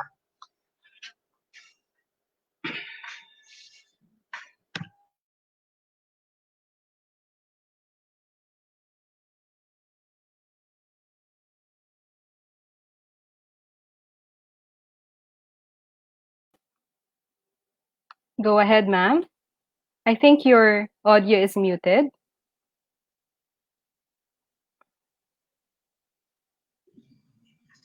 Okay. Okay, sorry. Magandang hapon sa kanilang lahat. Mayong hapon sa tanan. Good afternoon, DepEd Philippines. Good afternoon, world. To Director Margarita Ballesteros and to all ICO staff, thank you for giving me this great opportunity to be part of this webinar. Thank you for having me. I am Mary Arlene Carino Carbonera, Public Schools District Supervisor, OIC Chief Curriculum Implementation Division in the Division of Lanao del Norte, Region 10. I am going to be speaking to you today about adjusting to the new learning landscape of the Department of Education, the Lanao del Norte experience, in relation to the theme, Learning to Live Together through Education for Responsible Citizenship, adapting to this new normal. Allow me to read the message of DepEd Secretary Leonor Magtulis Briones, and I quote, if you teach anxiety, if you teach fear, if you teach insecurity, and you are so fearful that you cannot move anymore, let's just wait for this thing to blow over. But we don't know when this thing will blow over. So in the meantime, you cannot have 9 months of idle children being restrained in their homes, making them stay at home and having no classes, no learning at all, because we are afraid. We have to work around that fear. Education must continue. Next slide. Our DepEd goal. Ensure that teaching and learning continues during the COVID-19 pandemic while looking after the health, safety, and well-being of all its learners, teachers, and personnel. Lanao del Norte, with the tagline, "The Land of Beauty and Bounty," has 22 municipalities and are inhabited by Maranao and Christians. People learn to live in harmony together, despite differences in culture, traits, personalities, traditions, and religion. It has 32 districts, 370 schools with a total enrollment of 145,993 from K-Stage 1 to K-Stage 4 or Kinder to Grade 12. While Alternative Learning System or ALS has 5,794 and 169 non-graded or these PED learners. Putting in reality, these 5 areas below are necessary for us to practice as manifestations that we can live harmoniously together. These are the 5 strategies that I'm going to discuss to you in embracing the new learning landscape. First is strengthened partnership or collaboration with stakeholders. 2, capacitated teachers in handling the different learning modalities. 3, provided technical assistance to school on curriculum instruction and governance matters. 4, communicated or collaborated with parents on matters involving the implementation of the different learning modalities. And last, develop self-learning modules and video lessons in all learning areas. Let's go back to the first strategy and embracing the new learning landscape. Number 1, the first one is strengthened partnership, collaboration with stakeholders. The provincial local government unit, municipal local government unit, barangay local government unit, non-government organizations, private sectors, and others forged partnership with DepEd to ensure effective and efficient implementation of the basic education learning continuity plan, and that education must continue. PLGU and BLGU provided printing equipment and supplies to districts and to schools to facilitate printing of the SLMs. Partnership with 2 television and 6 radio stations were established through Memorandum of Agreement. Provincial School Board allocated 15 million from the SAF, while Municipal Local School Board in 22 municipalities allocated 25 million for printing equipment and other materials.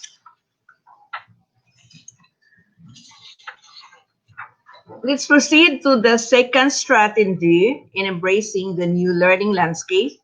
Number 2, capacitated teachers in handling the different learning modalities.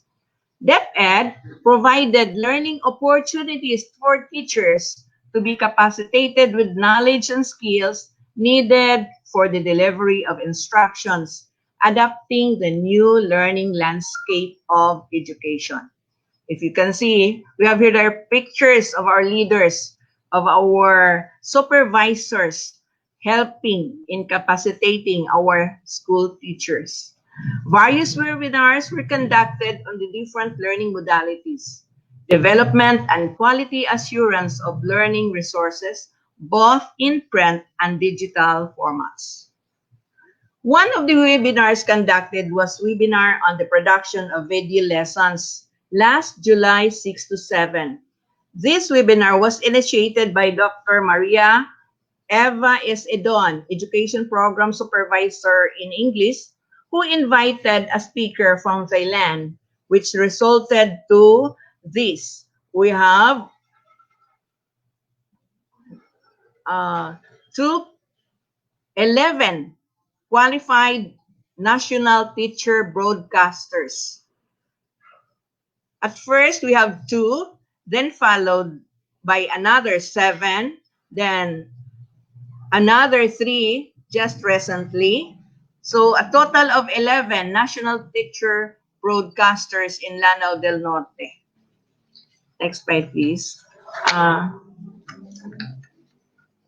Okay, so these are our national qualifiers result to that webinar that we conducted last July 6 to 7. They are our qualified national teacher broadcasters.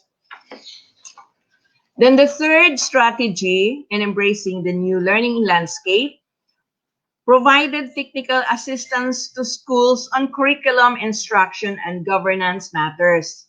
In light with pandemic caused by the COVID-19, assistance in various forms were provided to the field. Available technology were maximized to ensure that schools were provided with appropriate assistance and timely interventions are identified and recommended for implementation. Dry run was conducted in all schools and all grade level, utilizing the different learning modalities suited for the place.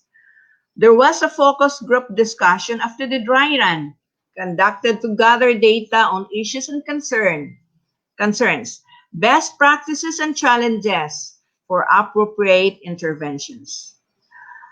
Monitoring of learning delivery preparations, implementation, and make necessary periodic adjustment to conform to the needs of teaching and testing. There is also a continuous monitoring of the following, like for example, enrollment with the aim that all learners are in school, readiness and safety of teacher-learner environment, then increased number of partnership in support to education. The fourth strategy is communicated, collaborated with parents on matters involving the implementation of the different learning modalities. The learning continuity plan was communicated with the parents. Series of orientations were conducted to collaborate with parents in the implementation of the different learning modalities. Their rules and responsibilities were emphasized and their cooperation matters. The importance of their expertise as para-teacher was also stressed to ensure that these self-learning modules or SLMs will be utilized by learners at home and learning is ensured. All schools have conducted the parents' orientation. As you can see, teachers are very busy preparing for the opening of classes. The fifth strategy, develop self-learning modules.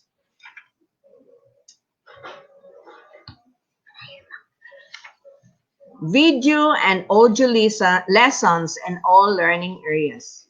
When COVID-19 hit the country, the DepEd Lanao del Norte made some initiatives to ensure that education must continue, and one of these initiatives is the development of different learning resources in varied formats. We have printed SLMs, video and audio lessons, ebooks, and others. Through these resources, it is expected that learning will still to happen even in the absence of teachers.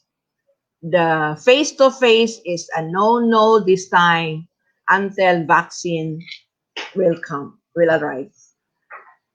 Learners will be provided with learning resources based on their chosen learning modality. However, they can opt to change the modality if the need arises. Locally made SLMs were made giving priority to the K-Stage 1, this kinder to grade 3. Meranao for Maranao and Sinubuanong Bisaya are the two dialects used in Lanao del Norte. Given the current disruptions in the face-to-face holding of classes, Division of Lanao del Norte will implement innovative modalities of educational learning delivery and come up with approaches suited to the situation of each locality. Despite the pandemic, we will continue to offer basic education with a strong conviction of keeping high academic achievement of learners as our intended direction. DepEd Lanao del Norte initiated 8 learning delivery modalities. First is we had this online learning. This is for those those learners with gadgets available and of course with internet access. They can use cell phones, smartphones, netbook, laptop, or tablet. The second one is that modular distance learning. In LDN, some utilized printed or in print or that or digital format. SLM also and digital SLM or that ebook because like one of the municipality in one municipality of Lanao del Norte, the LGU of Kauswagan, for example, provides more than 6,000 tablets to their learners. So next is we have this television-based instruction. Then the other one, number 4, radio-based instruction. Then the number 5 is this digital audio without SLM. And number 6 is digital video without SLM. These two, we are utilizing also these two learning modalities because we believe that this could help us from to save money and of course bond papers. Kasi baka maubos ang ating mga punong kahoy sa dami ng pangangailangan ng papel. So we choose to have these two learning delivery modalities, this digital audio and digital video without SLM, hoping that it could help the scarcity of bond paper. And last, we have the digital video without SLM. There are two types of blended, and this is, number 7 is we have the blended distance learning, SLM with digital audio, and SLM with digital video. This time, this blended distance learning is an SLM or a module with other learning modality. Okay, so we have a total of 8 learning modalities being utilized here in Lanao del Norte. So before I end, let me share the quote by John Dewey. Education is not a preparation for life, it is life itself. Once again, good afternoon, and to all of us, to all the teachers out there, happy Teachers Month. Thank you.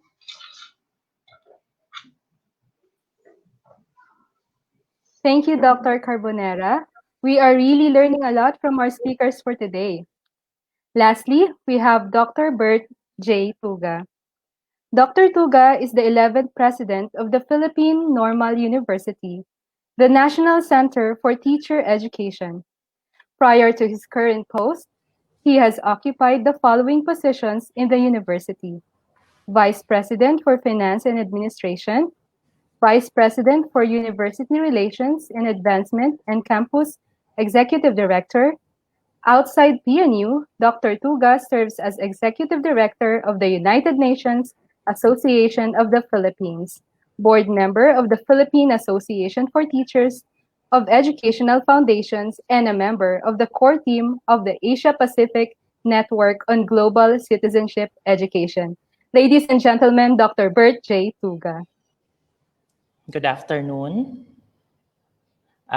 First of all, I would like to thank Director Marge Ballesteros of the DepEd-ICO for inviting me to your event this afternoon, and also to all the organizers. Magandang hapon. We have a very timely topic, very relevant topic for this afternoon. It's about learning to live together, education for responsible citizenship. No, I think during this time of the pandemic, it's very important to talk about responsible citizenship because we are challenged by the pandemic in as far as our educational and social activities, no, in every country. And of course, the role of our citizens in nation building is also challenged during this time of the pandemic. So I will be sharing my screen so that I can elaborate further on the topic, learning to live together on education for responsible citizenship.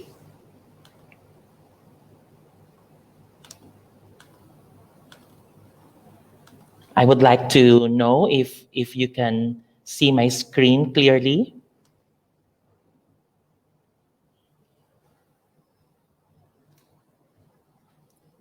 Okay, I guess you can see now my screen. Let me start by discussing the concept of education for learning to live together. This is basically used as an umbrella term to refer to various concepts of transformative education. As a concept, learning to live together, or education for learning to live together, covers several themes, which include education for tolerance and appreciation of diversity, conflict resolution and peace, humanitarian action, and introduction to the principles of human rights and humanitarian law, as well as civic responsibilities. These are the themes that are covered under this umbrella term of education for learning to live together. And these themes relate to local, national, and international levels. Let me discuss one by one briefly the themes within the... Excuse me, Doctor. Malaki po yung slides niya. If you can make it a little smaller. Oh.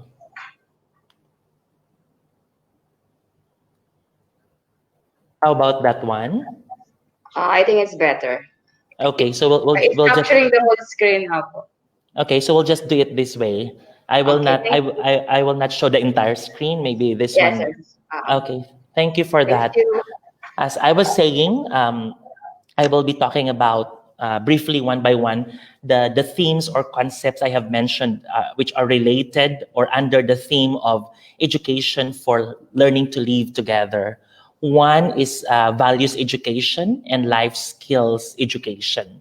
So this one typically includes the core values such as empathy for other human beings and respect for human dignity, together with core life skills, which includes intrapersonal skills such as emotional awareness and interpersonal skills such as communication, cooperation, problem solving, conflict resolution, and advocacy.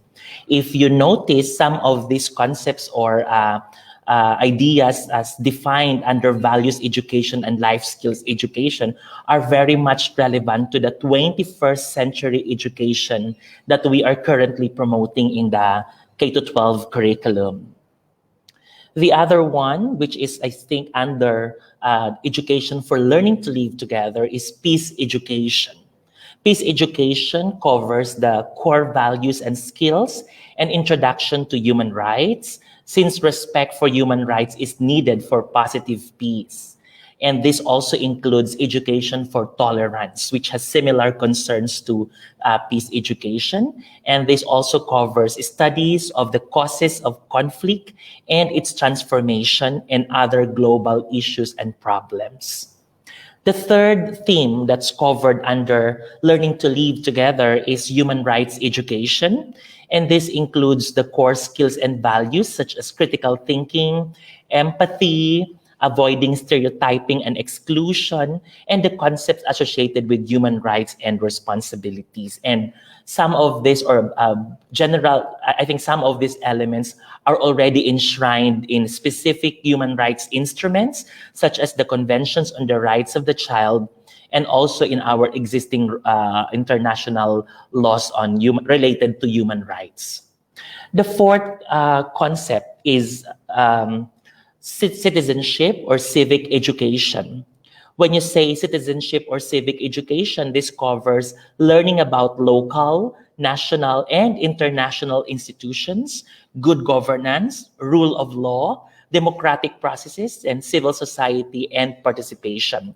Of course, the main goal of citizenship education is to get citizens with diverse background to cooperate peacefully and ensure that the basic human rights of all are met without discrimination and without violence. The next theme or concept is education in humanitarian norms. And this includes humanitarian action, meaning actively helping people in need. And this is basically happening during disasters, such as like big typhoon or strong typhoon. And of course, we have felt this kind of humanitarian action during this pandemic. And this also includes introduction to principles underlying humanitarian law. The other one is history education reform as another field related to education for learning to live together. And it's the purpose is to move away from a narrow sense of identity or view of past events to more objective vision, drawing on multiple perspectives in our societies. And equally, the last but not the least is the psychosocial dimension. This is equally important as a component of education for learning to live together. This covers healing classrooms and other approaches focused on psychosocial needs and child-friendly approaches to pedagogy that helps students to cope with emotional stress and develop pro-social behavior. I think in today's time, this is very much relevant, the psychosocial dimension, because we see a lot of information in the social media about young people committing suicide or young people experiencing socio-emotional stress because of the pandemic. So these themes I have mentioned are actually related to education for learning to live together. And we must admit there are several overlaps between and among themes. There is a major overlap between program areas. And for us teachers or educators, one major challenge is for us to develop a coherent framework for addressing these issues. No, there are certain issues that can be covered in human rights education that's also present in peace education, for example. There are issues that are discussed in citizenship education that can also be covered under education in humanitarian law. No?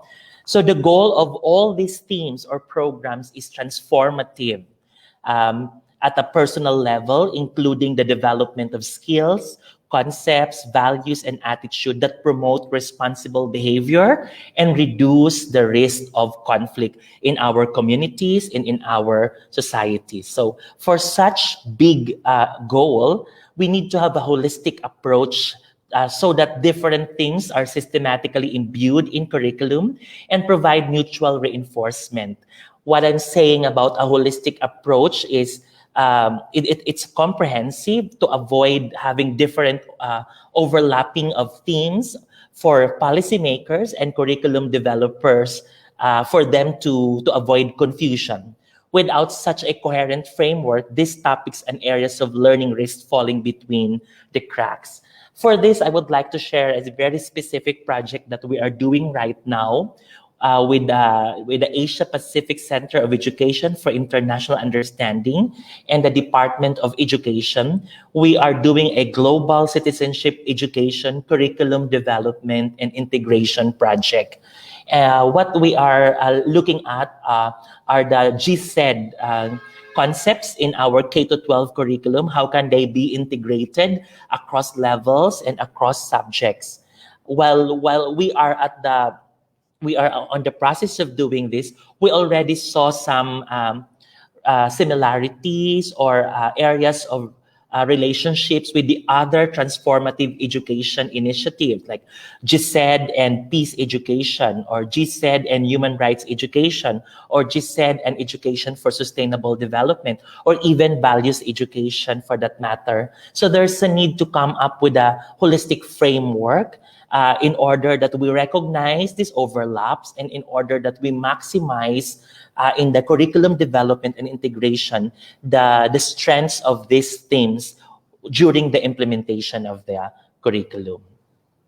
So the concept now is from civic education to citizenship education. So the topic given to us is learning to live together, education for responsible citizenship. So now we look at, there is a shift in the concept of from civic education to citizenship education. When you say civic education, it focuses only on political institutionality.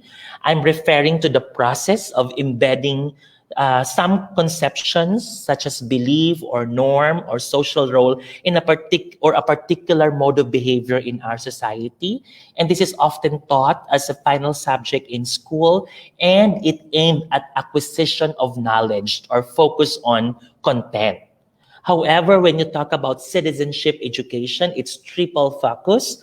It talks about political institutionality, expansion of subject on current conflicts in society, and of course, the needed competencies for us to resolve these conflicts.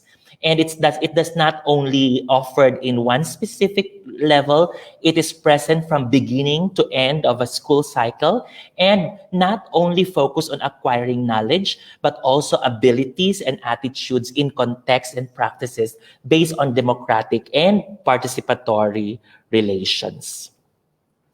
Now, let me talk about the global dimension of citizenship education.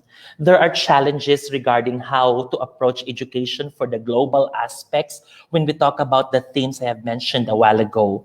Considerable work has been done in developed countries. Oxfam, I suppose you're familiar with Oxfam, has worked with teachers in the UK, for example, to develop a curriculum and materials on education for citizenship in the age of globalization.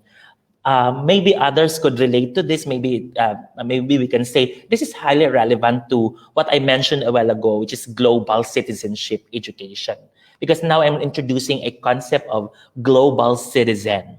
So according to Oxfam, the global citizen is someone who is aware of the wider world and has a sense of their own role as a world citizen, respects and values diversity, and is willing to act to make the world a more equitable and sustainable place, and takes responsibility for their actions.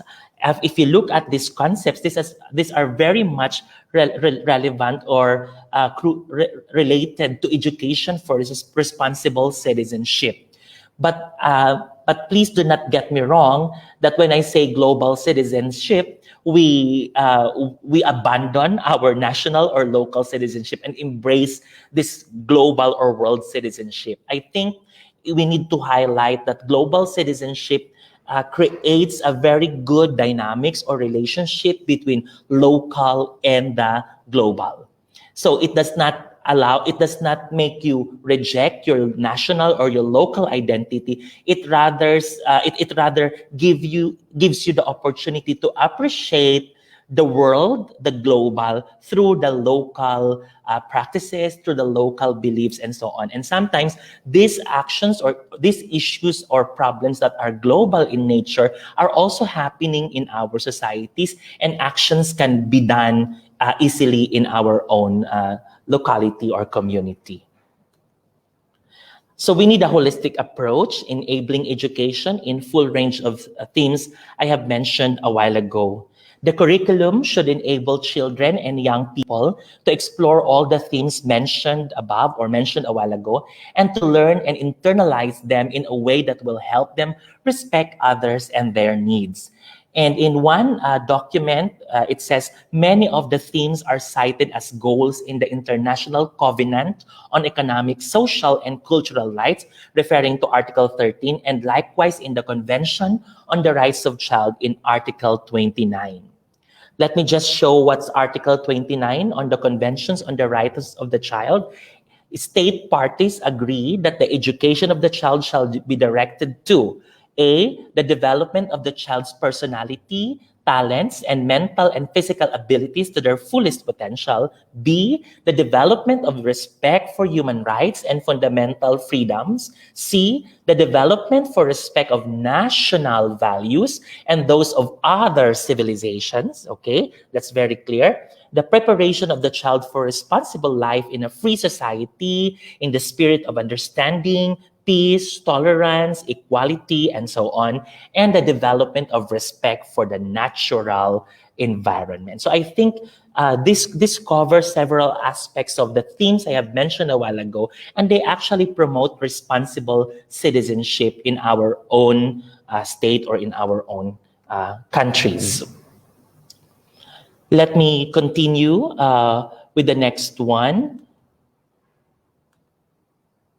The use of spiral curriculum. I know that in the K-12 curriculum, our curriculum design is based on the spiral curriculum, as contextualized by Jerome Bruner. Any subject can be taught at any age in the appropriate form, with great depth added as students mature. Now, in terms of education for responsible citizenship, or education for learning to live together, this should begin in the primary school with basic values and skills for positive interpersonal behavior. So I think we have been doing this already, and with the recent passage of the GMRC and values education law, we can still strengthen the education for learning to live together, or as we relate it to values education and other transformative education. As children mature, the curriculum should help them develop deeper understanding of the core values and skills and explore their application to the various themes I have mentioned a while ago. This approach, the spiral curriculum, is important for internalization and sustainable learning of values, skills, and behavior for responsible citizenship and peace building. So the question is, how can we build, or how can we help build students' commitment for education for learning to live together, or for education for responsible citizenship?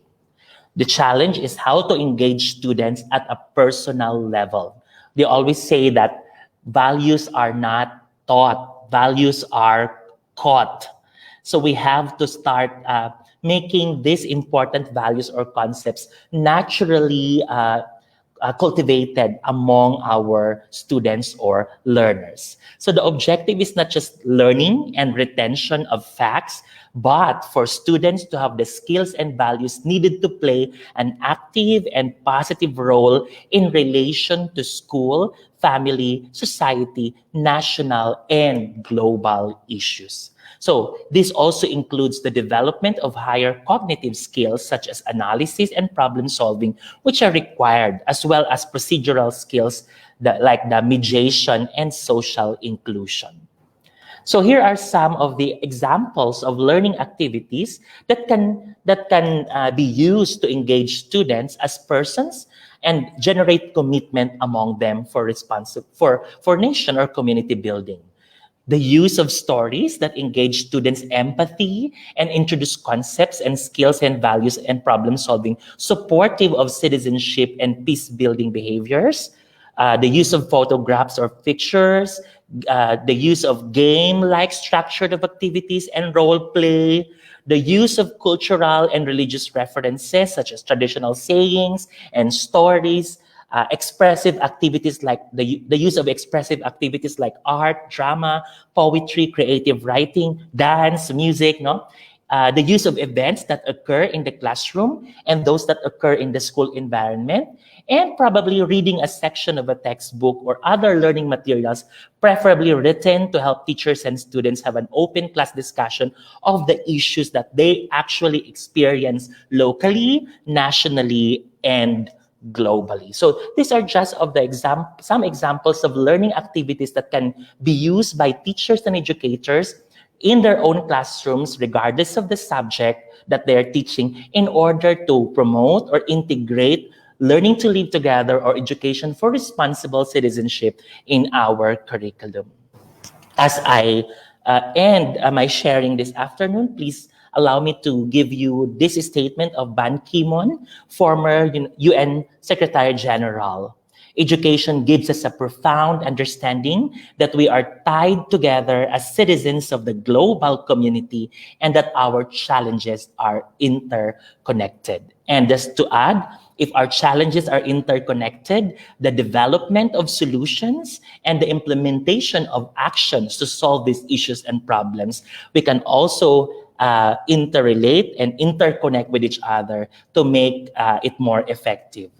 Thank you and good afternoon. Thank you for listening.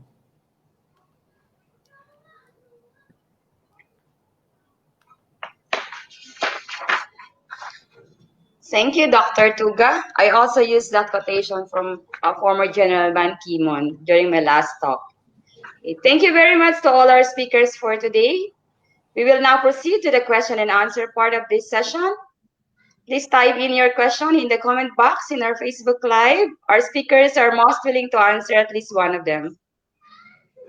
Again, for your questions, please write them down in the comment section below. I think we have a question here. Yes. Allow me to read this question for Dr. Encelada.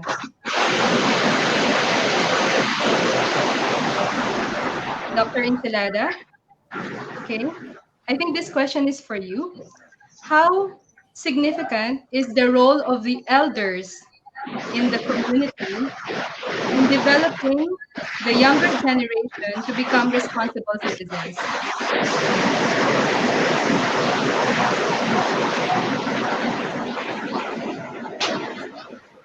I think there's yes.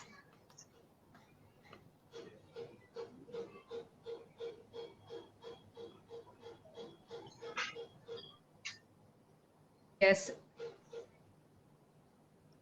We don't have Dr. Encelada yet on the screen.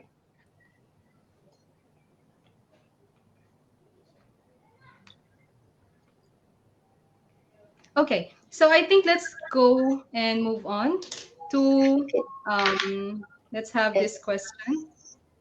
Let's have for Dr. Smila Kosain, friend. Yes, okay. Allow me to read that for Dr. Rasmila Kosain. The question, mom, is, what are the preparations that the teachers do in your community during this pandemic in terms of responsible citizenship? So hello again, good afternoon. Dito po sa Lano del Norte, very supportive po ang aming stakeholders. So first, strengthening partnership with stakeholders, develop modules, recording, scriptwriting, which in fact, ang Lano del Norte po ay isa po sa nakuha sa national broadcasters. Kasalit mga 5 o 4 aptang sa Lano del Norte. Tapos, nakita niyo po yung nag-trending sa social media na yung teacher nag-cross sa river, tapos dala-dala po niya yung module. So, isa po yun as a responsible citizen. So, yung lahat ng LGU, yung SF nila na allocate po sa amin from province down to puro, lahat po nag-assista sa amin, nag-help. Yung mga nag-tap din sila, yung mga teacher, nag-connect sa mga parents, like profiling sa mga learners nila. So, madami po talaga ang namin ito sa Lano ito. When in terms to partnership. That's all. Thank you. Thank you, Dr. Kosain. Partnership is really important to develop responsible citizenship among our learners. Now, let's have for Dr. Bert Tuga. This is the question. Yes. I captured educators' challenges in developing coherent framework in addressing issues and learning to live together. How can we educators practically teach, develop, and promote successful practices for living together with people of different cultures, ethnicities, beliefs, and religions? That is from Lina Prado. Thank you, Julie. Thank you for that question. I think towards the end of my presentation, I shared some example activities in the classroom that teachers or educators can utilize in trying to teach the concepts of learning to live together or education for responsible citizenship. I mentioned about the use of creative pedagogy. I mentioned about the use of stories, no? The use of local stories and so on. But I think bigger than those specific strategies or examples I have mentioned, we need to make our classrooms as models of inclusivity, our classrooms as models of democracy or participation, our classrooms as models of respect for diversity and tolerance of differences. In one of my sharing also a while ago, I mentioned that we're working on the global citizenship education integration in the K to 12 curriculum, and I think one very important discussion point that we did while working on this project is we have to establish the national framework for global citizenship education in the Philippines. Meaning, how do we define global citizenship or responsible citizenship in the context of the Philippines in terms of our local values, in terms of our local practices, and so on? Because, you know, Julene, we have a lot of local values, local belief system that's already part of our tradition, our customs, our culture that can be related to global citizenship or learning to live together. For example, I'll give you an example. The concept of bayanihan. The concept of bayanihan. So in the past, of course, we know what bayanihan is. This is communal cooperation, no, communal solidarity in English. But when when you hear about bayanihan, the first picture that will come into your mind is people in the community bringing nipahat, no, transferring it from one place to another. But now bayanihan has also evolved in a modern way. There's bayanihan during disaster. There's bayanihan in school opening like Brigada Escuela. Bayanihan in other forms, right?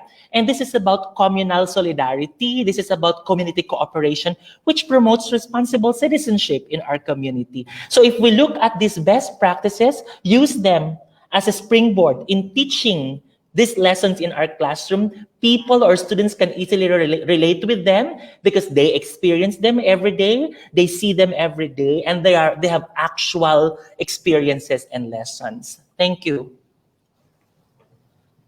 Thank you, sir. Ma'am Jaida, do you have another question? Your mic is muted, Ma'am Jaida. Mic, please. Sorry. Okay, question for Dr. Carbonero, please. Ma'am, are you there?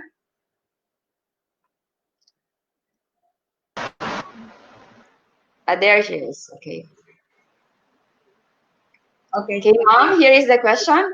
On your end, how do you develop or nurture children's and young people's ability to respond to the needs of their societies with an attitude of reconciliation and respect for diversity, and to contribute in this manner to a culture of peace? Okay, good afternoon once again. Uh, Earlier, I've mentioned that here in Lanao del Norte, everyone, we have this, although we have these differences in culture, personalities, traditions, and religions, but then both Muslim and Christians are living in this place with harmonious relationship. Actually, we have so many activities here in Lanao del Norte. One of those are this. We support a live program in a live program. This is what we call as Arabic language and Islamic values in education. So here we give our support to our Muslim learners, and in this good values are inculcated in the minds, are being taught in the minds of our school children. And then at the same time, we also have peace education once a year. Peace, peace festival, wherein pupils also were taught how to mingle, no, with others. Uh, Even if magkaiba man ang reliyon, magkaiba man ang paniniwala or Muslim man or Christian, pinag-iisa namin during festival. So therefore, we always inculcated in the minds of our children this being to respect each other. No, these also are in our competencies also in our uh, competencies in teaching, we also have this education sa pagpakatao wherein we taught their uh, good values also. So therefore, and aside from that, we also encourage our learners to join activities such as Boy Scouting, Girl Scouting, wherein they will learn how to mingle, how to to socialize, to be with others, maging Christian, maging Muslim po. So there's a lot of activities that actually we are having here in Lanao. That's why we can feel safe that we here in Lanao del Norte, we are living here peacefully. Thank you. That's all. Thank you so much, Dr. Carbonera. Okay, for the last time, may we ask our speakers to please say your last piece to our educators listening at this moment in sustaining our education, or achieving our education for sustainable development. Who would like to start? May we have Dr. Tuga first?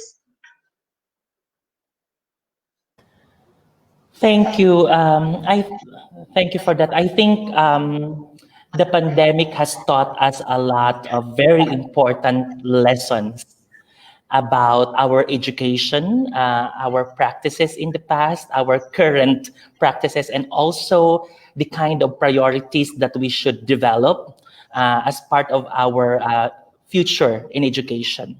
The pandemic has taught us that our education is prone to disruption.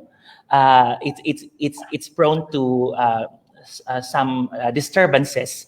I think we have to consider this as we look at as we plan our future in education. We have to ensure that our education is disruption proof and future ready, whether it's with the use of technology or with developing other competencies that we have learned from this pandemic. So I think this kind of session that we have today is very important because this adds to the discussions or to the meeting of minds as we together develop a good future, a sustainable future for our education, because at the end of the day, it's our learners that will benefit from these transformations. Thank you. Thank you, Dr. Tuga. Now let's hear from Dr. Rasmila Kosain.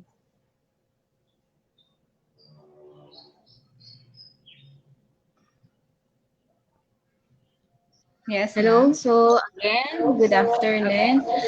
Ito lang po ang i-quote ko and my last message.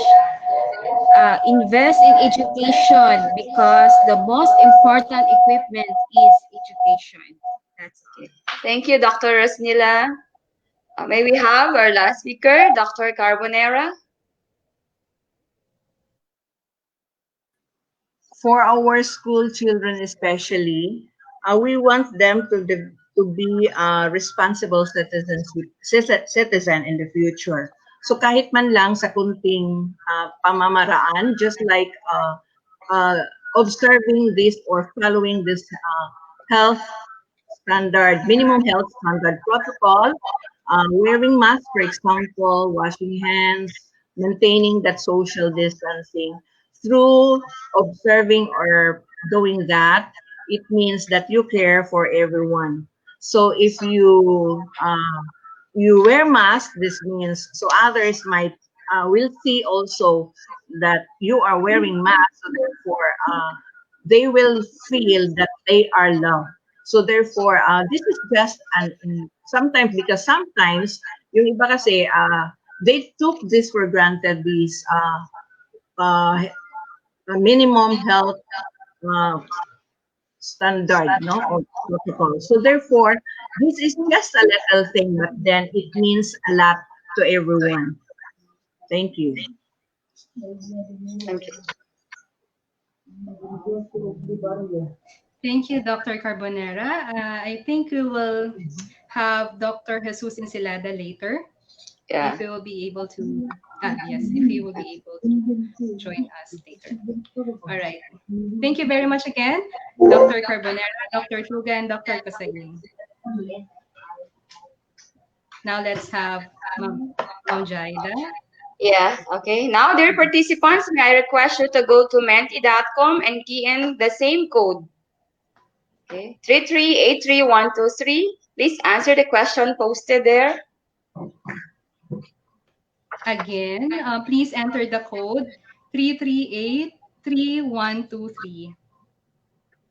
We would like to know your insights, learnings, and realizations for today's session. Don't forget to write your name and region also.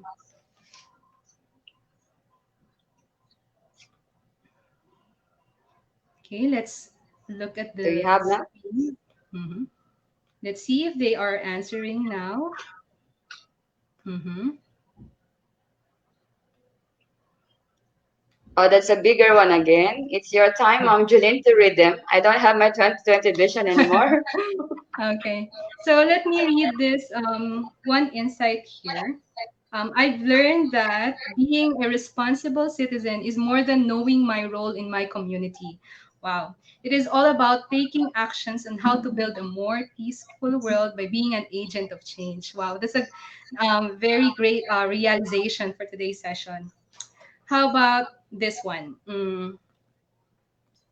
I will read it, Ma'am Jai. Ma'am Jaida. Yeah, I love it. Okay, okay. All right. So here's another one. My insights and realizations for today's session is getting more information on how to respect everyone's culture. Know the culture of the place, family, so that you can fully get their support and they will respect you as you respect them. Wow. And another one, let me read. Responsible citizenship requires honesty, dedication, and commitment to do one's task or work. Wow. Thank you very much, our dear participants, for sharing your insights and your thoughts about today's session. Ma'am Okay. Jaida? Thank you very much. Really wanted to read all your comments and insights. However, we need to follow the time given to this session. Please keep your insights coming. We will be very happy to read them even after this learning series. Now, let us proceed with the awarding of certificates to our speakers. Ma'am Jolene, go ahead, please. Yes, for the awarding of certificates, I would like to invite Dr. Margarita Consolacion C. Ballesteros, Director 4 of KPTEP-ICO, and Mr. Danilo G. Osorio, President of the Korea-Philippines Teacher Exchange Program Alumni Association. Let me read the citation first. Okay. So here's the certificate. Let me read the citation first. Department of Education, International Cooperation Office, KPTEP Alumni Association. Yes, do we have the certificate now? Like this. Yes. Yes. Can you please show the, yes, There. okay, there you go. This certificate of recognition is awarded to, in grateful recognition of his invaluable efforts and exemplary performance as a resource speaker on the topic, Learning to Live Together, Education for Responsible Citizenship during the KPTEP-ICO Learning Series 2.0 via Facebook Live conference given this 30th day of September 2020. Signed, Danilo G. Osorio, President KPTEP Alumni Association, and Dr. Margarita Consolacion C. Ballesteros, Director 4 of DepEd ICO. Sir Dan, please do the honors.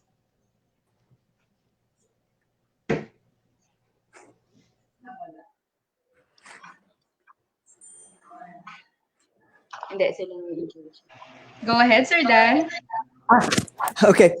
Hello, good afternoon. Once again, on behalf of the KPTEP Alumni Association Philippines, in partnership, of course, with the Department of Education International Cooperation Office, I'd like to award a certificate of recognition before the director, of course, of the DepEd ICO, Director Margarita Consolacion Ballesteros, to Director Ethel Agnes Pascua Valenzuela for such a powerful discussion and how we could strengthen, our capacity of both educators and children to make a well-grounded ethical decision based on values and promote respect for all. Thank you very much, Director Ethel.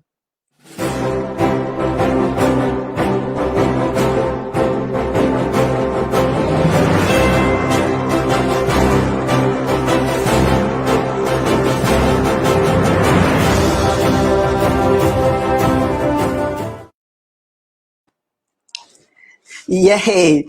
The same certificate of recognition is awarded to Dr. Jesus C. Encelada.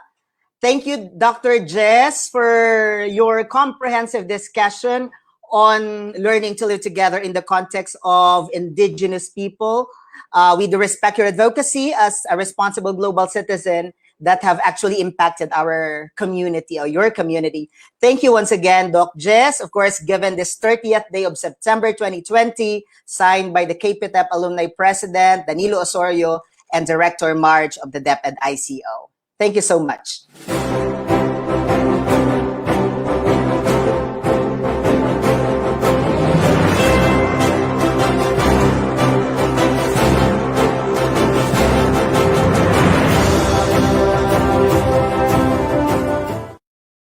Congratulations. The same certificate of recognition is awarded to Dr. Rasmila M. Kosain for your remarkable discussion on how we could make our community a place of respect for values and pluralism. Thank you, Dr. Mai. Maraming salamat po, and we really appreciate your wisdom shared with us all. Thank you.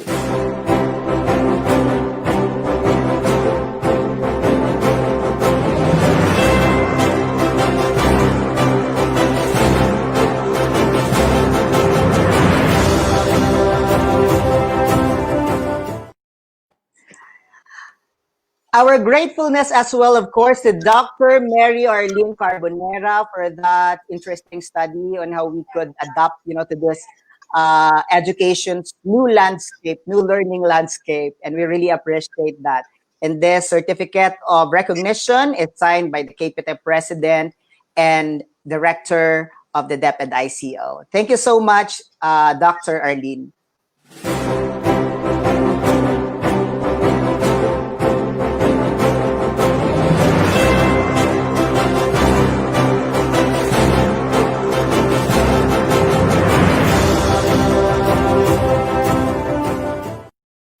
And finally, the same certificate of recognition is awarded to Dr. Bert J. Tuga for such an all-inclusive discussion for our educators, sir. reaffirming, of course, our possibility that we really could live together, right? Maraming salamat po, Dr. Bert, President Bert. Thank you so much. And we really appreciate that wisdom shared with us all. Of course, signed by Mr. Osorio and Director Ballesteros. Maraming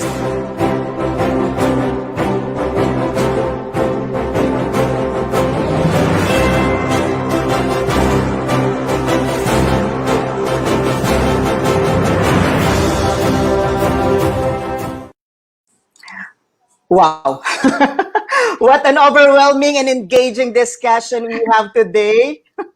Maraming salamat po. Gusto namin kayong bigyan ng virtual clap. Thank you so much for having you all. Maraming salamat po. Our deepest appreciation. Director Marge, thank you so much. Back to you, Jeline. Yeah. Oh, Ma'am Jaida. Ma'am Jaida. Yeah. Once again, congratulations to all our speakers for our last session of the KPTEP-ICO Learning Series version 2.0 with the theme, Learning to Live Together, Education for Responsible Citizenship. We appreciate your time and dedication for joining us today. At this juncture, let us now listen to the message of support from Dr. Ibo Lili Nurlaili, Education and Cultural Attaché of the Embassy of the Republic of Indonesia in Manila. Dr. Nurlaili, please. Thank you. Good afternoon, everybody. Assalamualaikum warahmatullahi wabarakatuh. Magandang hapon sa inyong lahat. My Honorable Dr. Margarita Ballesteros, my Honorable Dr. Bert J. Tuga, and all of the speaker. Dear teacher, your work is very appreciated. We honor your dedication and commitment as you are the brave frontliner, just so the learner and their parents will not be left behind. The world cares for you and look up to you as you shape the world of your children. This challenging time, we pray that you keep the dedication and collective effort to make our learner feels that learning is fun and worthwhile even at the corners of their homes. We support your steps to help make this world a better place. Stay grounded and keep the spirit alive as you begin the school year in the time of the pandemic. Go teacher, mabuhay. Thank you very much. Magandang hapon. Maraming salamat. Maraming salamat po. Again, Dr. Lili Nerlaili, Education and Cultural Attaché of the Embassy of the Republic of Indonesia in Manila. Thank you again. Let us now hear the words of challenge from Dr. Margarita Consolacion C. Ballesteros, Director 4 of TEPED-ICO. Direct Marge. Good afternoon again, and to our speakers, thank you very much. And I will join Ibo Lili in saying maraming salamat po. So this afternoon was indeed very, very challenging, and at the same time challenging because of the connectivity, and at the same time because a number of those concepts, a number of those stuff that were discussed, particularly by Dr. Ethel, that of Dr. Bertuga, are not really mentioned most of the time with our teachers. But now with this session, they were able to have a glimpse and have a foretaste of what global citizenship is, its background, and what are the ways, what are its basis on why we need to be talking about learning to do, learning to learn, learning to be, and learning to live together. The most challenging task of all is to really give a challenge. Did you know that?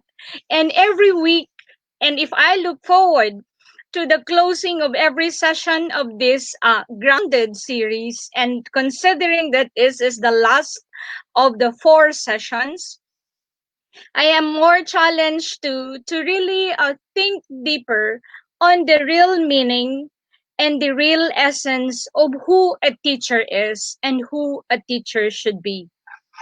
We know for a fact, I for one, I'm a teacher. I've taught for the past 17 years from kindergarten to the graduate school.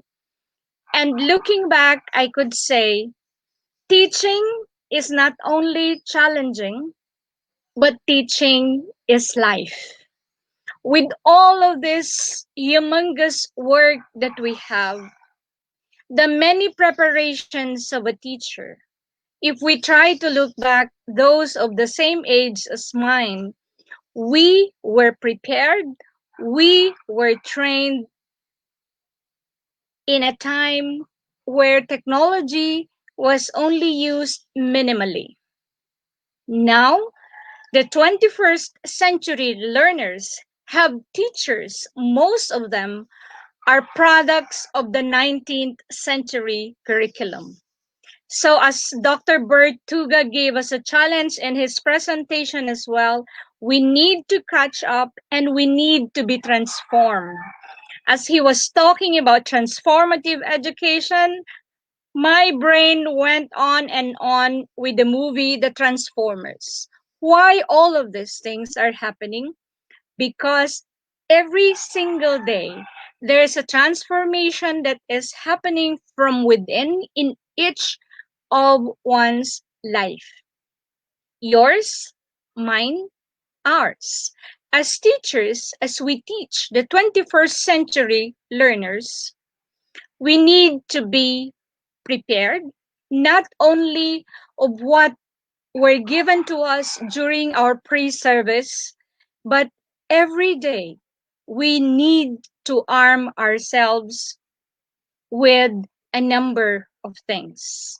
One, yesterday I said it's not enough to be literate, and today I will reiterate again and say time from time to time. It is not enough to be able to read and write at this time. It is also important to get to know how to navigate with technology when we are teaching. So your words of challenge this afternoon, my dear teachers, would be I teach. I, that would represent not only myself, but because in this time of the pandemic, I would mean the technology side, the internet, the use of the internet, and the use of technology in itself. So you teach, I teach, you teach, we teach. As teachers of the 21st century, you are the teachers who are T for tolerant, yet, may I have my slides, please? Yet, you're also teachable. In Tagalog, when you say tolerant, you are mapagparaya. And when you say mapagparaya, you know when to let go. To let go of your thoughts, to let go of your own pride at times with students, and try to accept that we need to learn to get to learn from them as well. That's why I said tolerant yet teachable. The 21st century learners teaching the 19th century product of the curriculum for teacher education. E for energetic and engaging. If you happen to look at the learners and happen to have them engage online, they get bored with lectures. I noticed that too. They get bored and at times they sleep or sometimes they switch off their videos. So when you say you're energetic, you have the life and you have to put that life in your lesson, even if you are miles away or how many kilometers away from your students, and try to be engaging. Because if you are engaged, then you get their attention and you get to know where they are coming from and you get to understand that, my dear teachers, I remind myself and I'm reminding you as well. And C for A, I mean, I'm committing a wrong spelling. You're amiable yet alert. The Tagalog of amiable is mabait. If you are super mabait, sometimes they get to abuse you. Yes, you are to be amiable, yet you're also alert. When you are engaged, yet you're amiable, you also be alert, meaning you're smart enough to get to know whether or not your students are still with you or you are already on another channel on their screen, because sometimes we have students who are just handling the remote control and they can switch us off and they can be transferred in another channel. With technology they do that, so we can be mabait, but we really have to be alert and get to know what's happening within our learning sphere.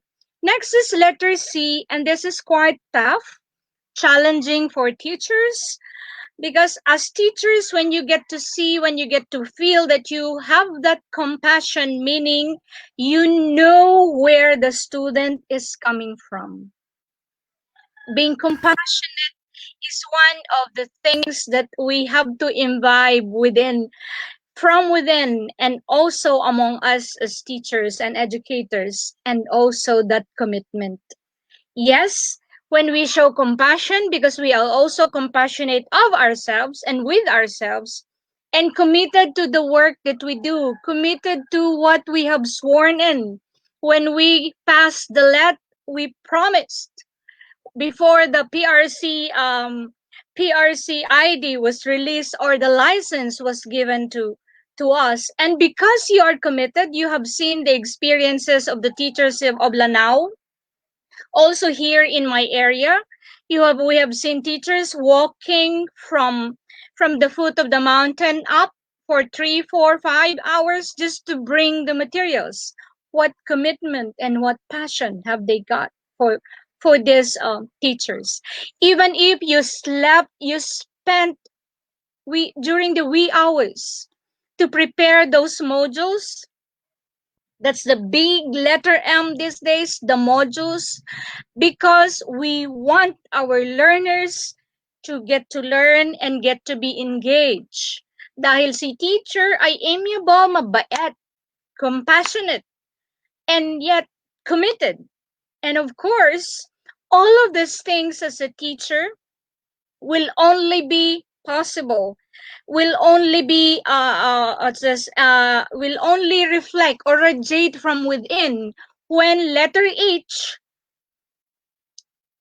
is actually in place, meaning you are healthy. I am healthy, you are healthy, and we are all healthy. So we become hopeful as well that by October 5 and beyond, we will deliver what is expected of us.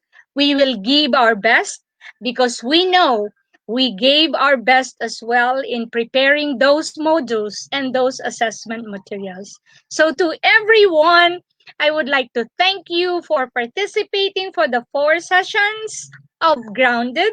Let us stay grounded and let us get to plan for the next sessions as well, which will be more on sharing what we're doing on the ground on the sustainable development goals. I'm sure President Bert here, who is a friend, would be very happy also again to come back, make a return, to share what his university is doing and what he is extending as his way of reaching out to the public school teachers as well as the private school teachers. So this is Director Marge of the International Cooperation Office signing off and hoping that by October 5, we will see each other, maybe online or maybe face to face from a distance, and we could say, yes, I'm going to teach because I'm a teacher and will always be a teacher.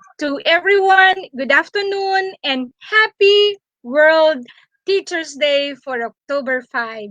Bye bye. Thank you, Dr. Ballesteros, for your words of challenge. we will remember those powerful words, don't worry, that you shared with us. Indeed, teaching is life.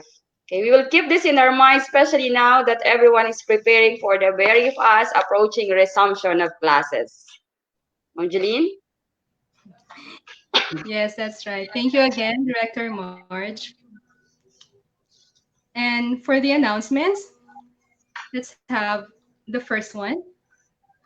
The Department of Education International Cooperation Office, in partnership with the KPTEP Alumni Association, is inviting all teachers and students of any public and private elementary and high school in the country to join the following contest. We have digital poster making contest, online essay writing or pagsulat ng saysay, online poetry or pagsulat ng tula, and lastly, we have spoken poetry. The theme is Teachers Leading in Crisis, Reimagining the Future. For the mechanics of the contest, please follow the KPTEP Alumni Association page and the DepEd ICO page. Exciting prizes will be given to our winners. Another announcement, we have the Climate Action Project. We invite our educators to get involved with the Climate Action Project that will be launched in October 2020, involving more than 1 million students globally. Details will be posted again on the DepEd ICO page. And lastly, we have the T4 announcement. Okay. So in view of the celebration of the World Teachers Day, T4 is announcing World Education Week to honor teachers across the globe. This is the world's biggest teacher conference. Again, details will be posted on the DepEd ICO page. Jaida. Yes. Additional announcement, kindly answer the feedback form, which will be posted on the DepEd ICO Facebook page. We will send your e-certificates after your evaluation. Thank you very much also to all our viewers who joined today. And I would also like to thank Mrs. Mirna Vitalorio, a special education teacher at Batino Elementary School, who served as our interpreter for this session. Thank you, Ma'am Mirna. Let me share this quote with you from Miss Grace Lee Boggs. You cannot change any society unless you take responsibility for it, unless you see yourself as belonging to it and responsible for changing it. Once again, I am Jaida Concepcion Balonso from SDO Quezon City NCR. Thank you. Indeed, responsible citizenship is more than having knowledge in one country. It is all about knowing our roles in our own community, country, and in the world. As educators, we are challenged to take action on this advocacy and in molding responsible Filipino citizens. Once again, I am Julene Guba from SDO Malabon City, National Capital Region. Thank you very much, and God bless everyone.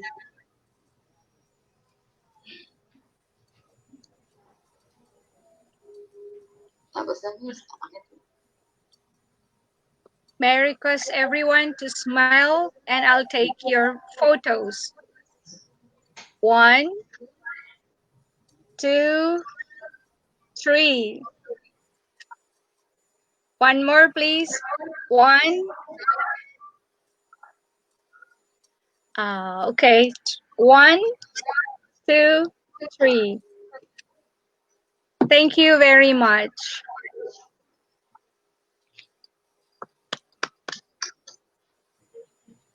Thank you po. Thank you. Let's leave. Okay, check ko na sila. Kawawa na.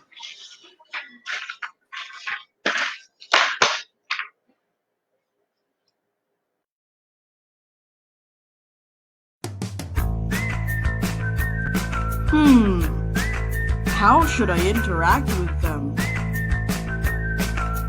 Learning to live together is the one most vital in building a genuine and lasting culture of peace throughout the world among all pillars of education. This concept is based on 3 other pillars: the learning to know, learning to do, and learning to be. We must help the students develop an understanding of other people and appreciation of interdependence, since we live in a closely connected world where learning to know takes place. Graham is blind, but that doesn't make him less of a human. I will play with him and help him when he needs assistance. Onyo is an Igorot. He wears a bahag for clothing besides his shirt. We may differ in beliefs and culture, but I will still befriend him. Finn is gay. He acts differently unlike other boys. He also likes being around girls, but overall, he's a friendly person. Getting along would be easy. Aliyah is a Muslim. She sometimes wears a hijab to school and often covers herself up with clothing. She may look different than most girls, but that won't stop me from befriending her. Developing the student's self-esteem, self-awareness, and empathy is the key for active citizenship and development of both local and global identity. We must help our students realize the value of being able to live together in their gradually enlarging world.